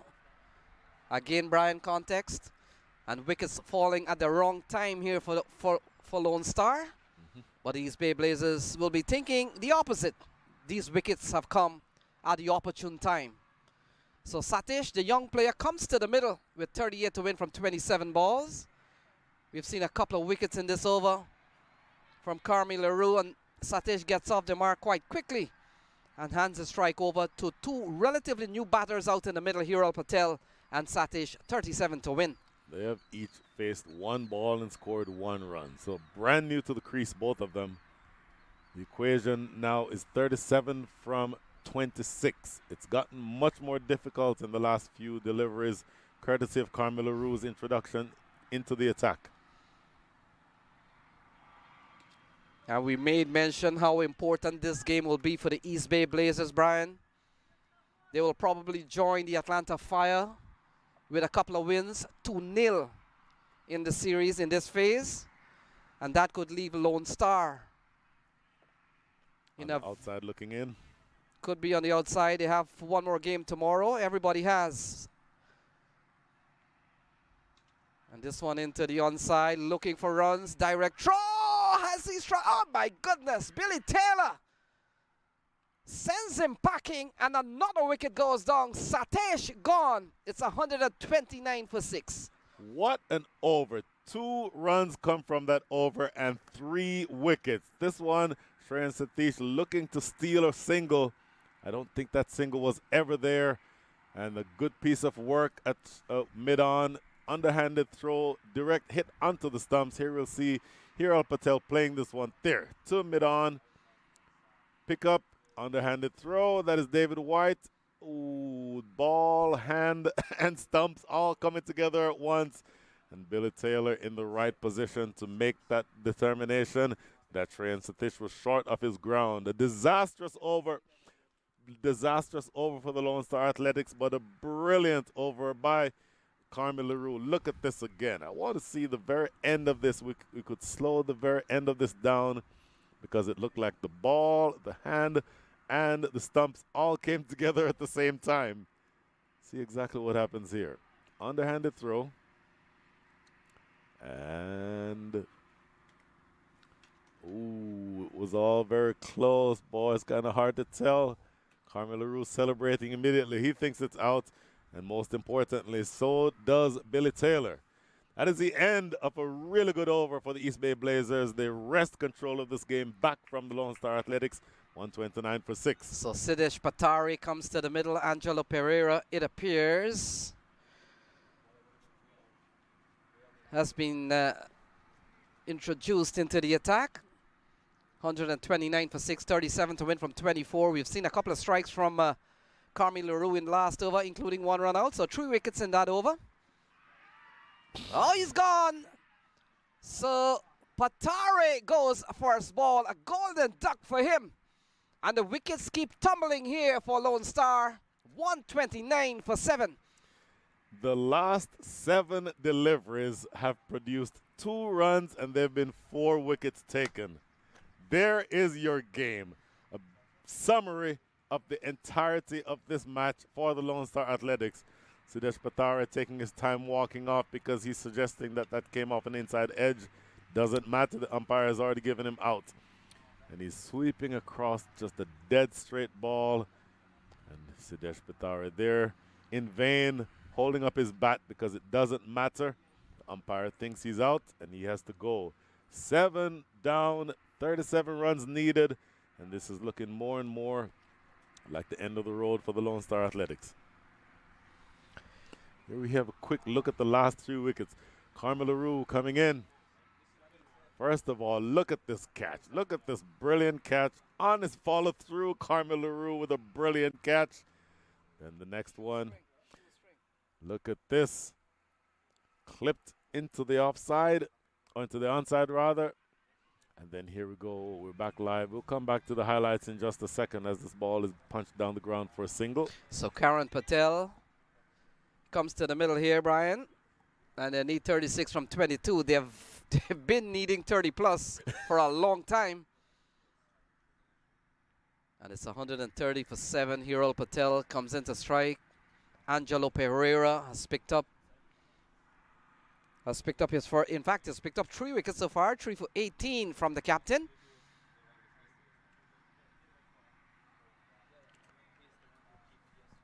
So East Bay Blazers having a very good 2023 season so far, and it's not done yet. Punched into the offside. They could come back for a couple of runs. And so 2 runs off the bat of Hiral Patel. In fact, Karan Patel wants another one, but Hiral Patel has just recovered from running a hard couple. Boy, the game has been switched on its head in the last over and a half. Completely different game from the one we were looking at the beginning of the 16th over. So ball pulled into the onside. Shouts of catch it. Carmelo Roux comes around. The man probably who may have really turned the game on its head, Brian, Carmelo Roux. There is no probably about it. That one over by Carmelo Roux is the difference in this game. There is no question about it. This is a spectator catch going back to the bowler who completes the fielding. No run, a dot ball. 4 runs coming from that over. The last 2 overs have scored 6 runs, and there have been 4 wickets taken. The Lone Star Athletics on their hands and knees, 133 for 7 after 17.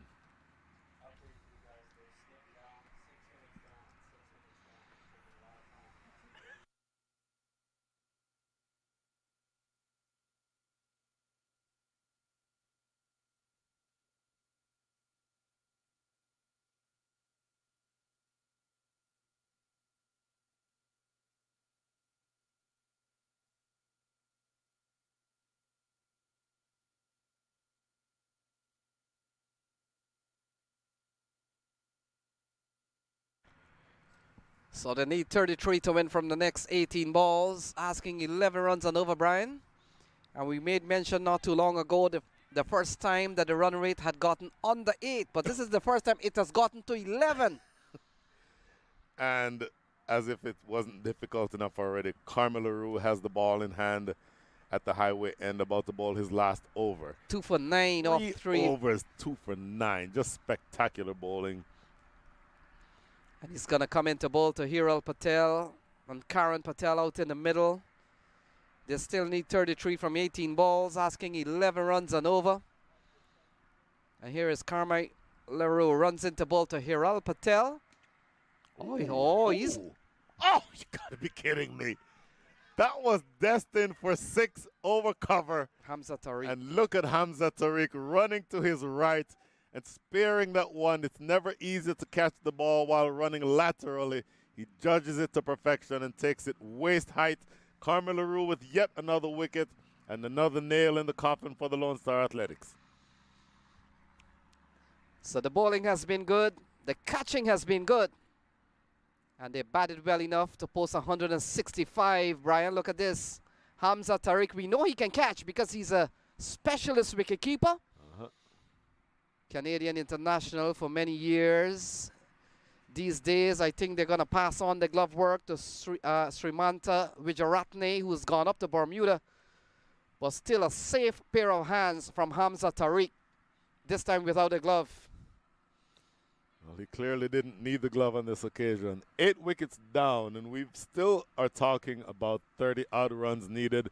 Still 33 to go from the last 17. But my goodness, as you see there, the clouds and the sky. I think that there is no such thing as the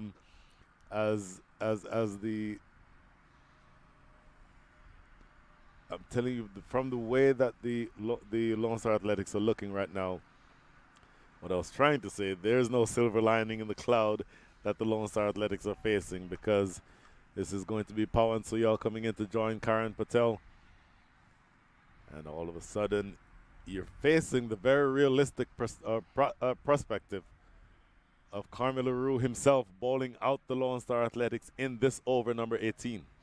Yes, Brian, when we saw them getting to 165, we knew it was going to be a good score. You will have to bat extremely well. Oh! No ball. That has to be a no ball. Oh, it absolutely is a no ball. Called immediately from umpire Billy Taylor. Those are the most dangerous deliveries in cricket.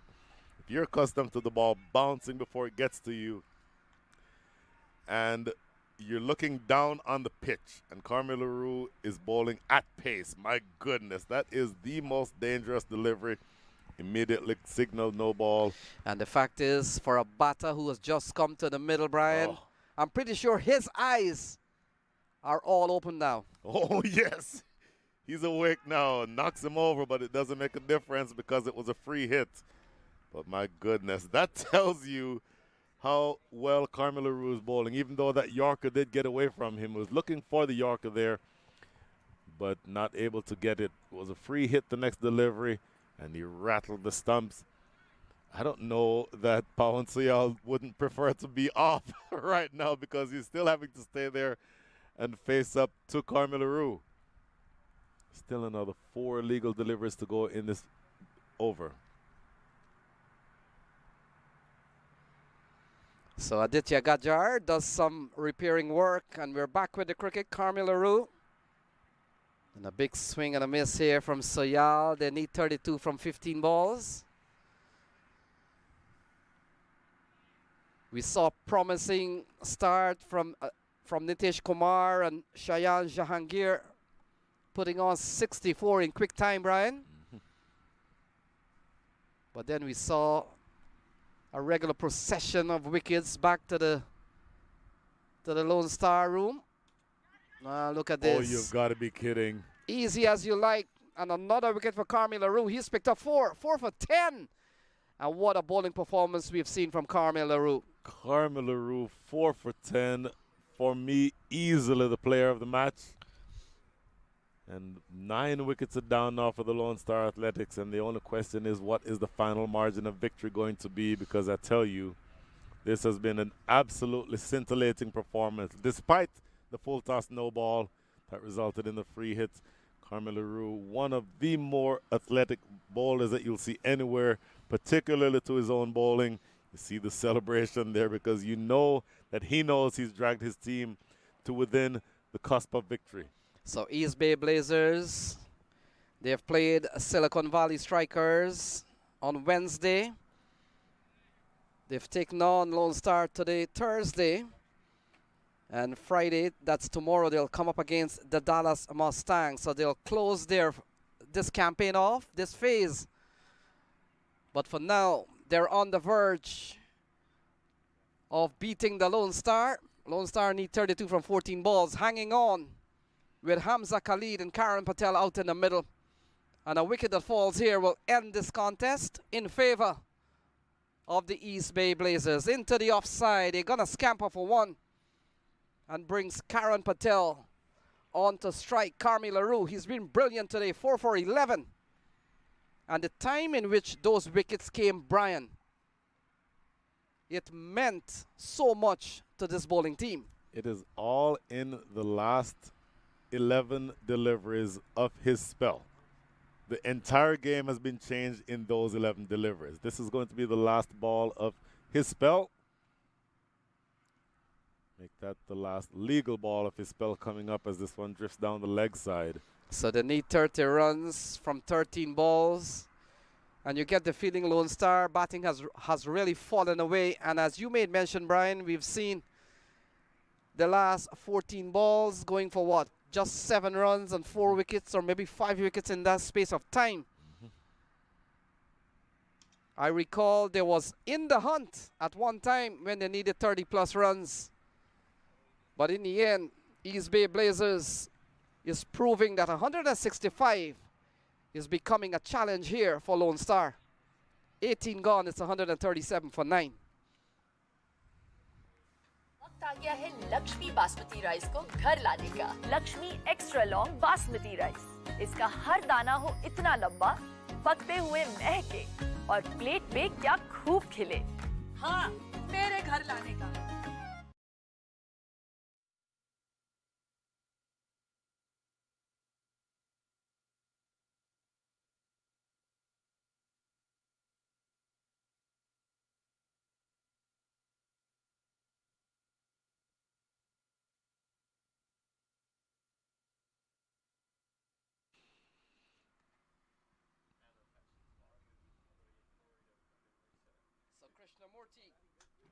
So Sanjay Krishnamurti comes into the attack, Brian. And Brian, 29 to win from 12 balls. What could go wrong here for the East Bay Blazers? Nothing, frankly. Karan Patel looking to force this one off the back foot. Krishnamurti knocked around just a little bit. 3.1 overs, 1 for 34, but that one was a big wicket. Now looking to close his spell out. Karan Patel forcing this one back to Krishnamurti for no run.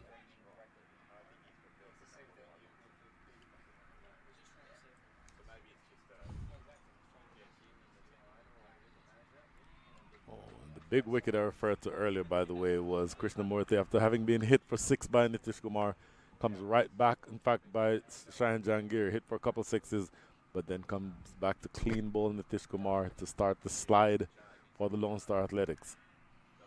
Karan Patel right now struggling to get the ball off the square. 4 dot balls already in over number 19. And yeah, it's at the point now where it's just a matter of knowing what the final margin of victory is going to be for the East Bay Blazers. Look at this. The big man comes down the wicket and gets himself 6 runs. That is not a bad-looking strike at all. Again, Karan Patel is a professional baseball player in addition to being a cricketer. That one would have been, Lenny, in New York, that would have been a 6. It would have been a home run to the left center field bleachers. So 23 to win from 7 balls. Karan Patel picks up his first boundary. He's gone up to 8. Krishnamurti continues. And so that will complete the 19th over. So 23 is needed in the final over. And 22, Brian, will level the score. 143 for 9 at the end of 19.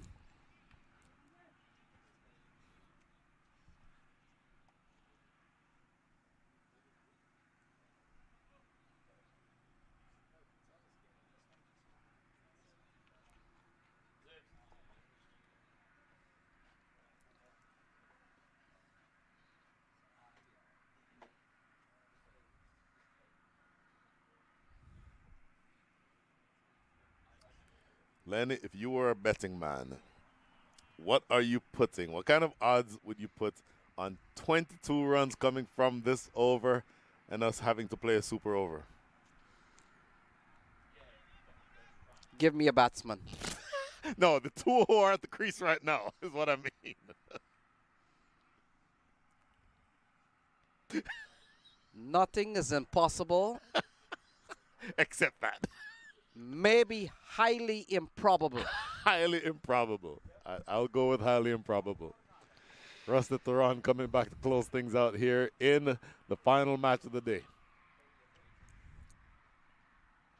So playing a miss, and Hamza Khalid can't score. And so it comes down to 23 from 5 balls, Brian.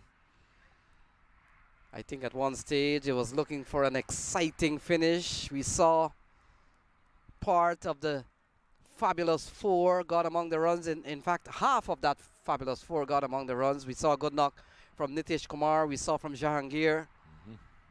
Both match winners. And it comes down to a situation in which the East Bay Blazers, it looks like, Brian, that they are going to go one step further in this tournament. And probably the opposite for the Lone Star Athletics team. It is possible to hit 4 4s in the or 4 6s in the next 4 balls, and they would win by 1 wicket. That is absolutely possible. More than likely, that ball is outside the line of off, and it is now the case that unless there are a bunch of extras, wides, and no balls, the East Bay Blazers will win this match by something between 1 and 22 runs. So Carmi LaRue, we saw him a spell of four wickets for 13 runs, including a brilliant catch off his own bowling. 2 catches off his own bowling.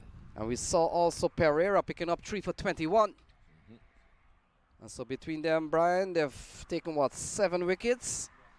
And they've really broken the backbone of this well put together Lone Star Athletics team. Make no story about that. This was a well put together team. And the East Bay Blazers, what will make this victory even more sweeter for them is that they've taken out a big team. I think I completely agree with your assessment. Just the last 2 deliveries now for the match. In the air, Rusty Theron wants to take his own catch, and he obliges. Game over. Game is over. That is a brilliant, brilliant way to close the game out for the East Bay Blazers. The Lone Star Athletics for a long time were in with a chance. When Gunasekara and Shubham Ranjani were flowing, they were absolutely ahead of the game. But a series of body blows landed, as you see here, the catch to end the game. Skied. Hamza Khalid is the one who skied that one, and Rusty Theron just coming across, completing his own catch to end things here and effectively close out the opportunity for the Lone Star Athletics to be in Dallas on Sunday. Yes, Brian, we have seen a very good game here from the East Bay Blazers. They have won a couple of times in this phase on this pitch. And there we go. Jahangir got a 53, but he needed to probably get another 20, push on towards the end. We saw a very good knock from Shubham Ranjani in the middle, but you look at the end here and not much to offer. And just look at that card. Look in the middle column. If you can go back to that batting scorecard for a second. We'll we'll see the, okay, look at the batting scorecard. Look at the center. Look at all the C. LaRue's. C. LaRue, C. LaRue, C. LaRue, C. LaRue. Run out C. LaRue. Cotton ball C. LaRue. Carmel LaRue dominating the back end of this innings. Now back to the bowlers. And again, this bowling card is going to be dominated by the one at the top, Carmel LaRue. What an absolutely brilliant spell. 4 overs, 4 for 13, an economy rate of 3.25. Lenny, that economy rate is like a test match bowler. Yeah, Brian. Angelo Pereira picked up 3 for 21. And so East Bay Blazers with a superb bowling performance, good fielding. We saw good catching from all of the players. We haven't seen a spill. And so far, with a couple of wins in this tournament, Brian, we know how it goes. This is the match summary. Earlier on, we saw Aditya Ganesh getting 59. Rizwan got 36. Vikash Mohan got 24. We saw Soyal bowling with great degree of life, 2 for 34, the standout bowler. And then, of course, let's look at Lone Star. Jahangir looked that he was going to get them across the line, but once he fell and Ranjani fell, Brian, it was all over to Carmel LaRue, 4 for 13. Angelo Pereira, 3 for 21. And 1 for 36 from Rusty Tehran. So there you have it, folks. Delighted that you've joined us. And we have come really to the business end of the tournament. And Brian, if the purpose of these last phase games were to get a sense of which teams will advance further in the competition, we're beginning to see a funneling of teams now, and teams are getting sifted. And it could be the end of the road for the Lone Star team, but on the other hand, East Bay Blazers are going places.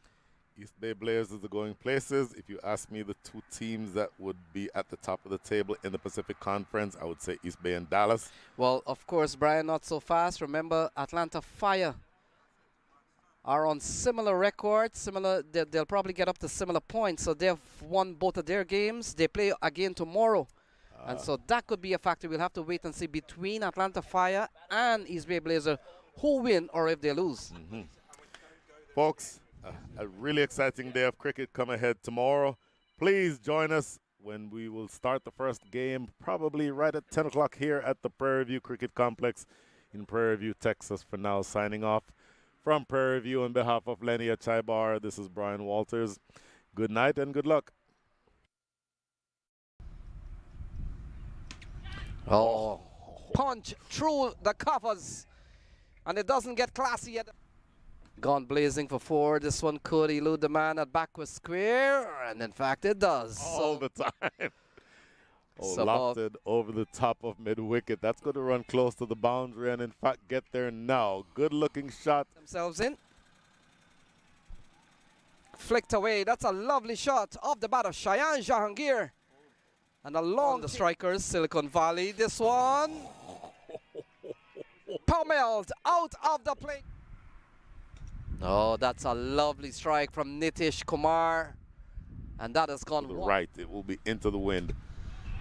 But that is not hit to the right. That is pummeled. That's a great piece of fielding on the boundary, but he's not. 4 from 3. Wow, look at this. Nitish Kumar committing the cardinal sin of going after and across a straight delivery.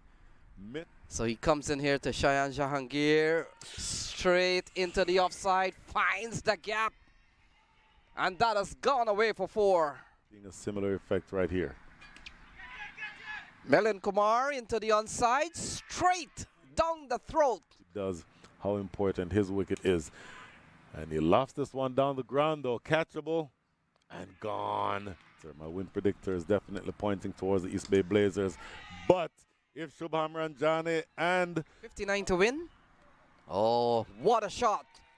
Ball angling down the leg side and turned away. Very fine. So into the offside. Oh, that's a lovely shot from Gunnar Sakira. Meaning he comes into Gunnar Sakira. Into the offside. Has he found the gap? Fielder comes around. Does, oh my goodness. Got well to the ball, couldn't hold on, and the deflection. oh, Johnny comes into strike. Oh, oh, you have got to be kidding. You have got to be kidding. Is that the game? And this one into the onside, looking for runs. Direct throw. Has he struck? Oh my god. Oh, he's gone. So tell. Oh, he's. Oh, you got to be kidding me. That was destined. Star room. Look at this. Oh, you've got to be kidding. Easy as you East Bay Blazers. Look at this. The big man comes down the wicket and gets himself 6 runs. That is not a bad-looking strike. You're watching the Sunoco Minor League Cricket Championship, brought to you by our 2023 partners.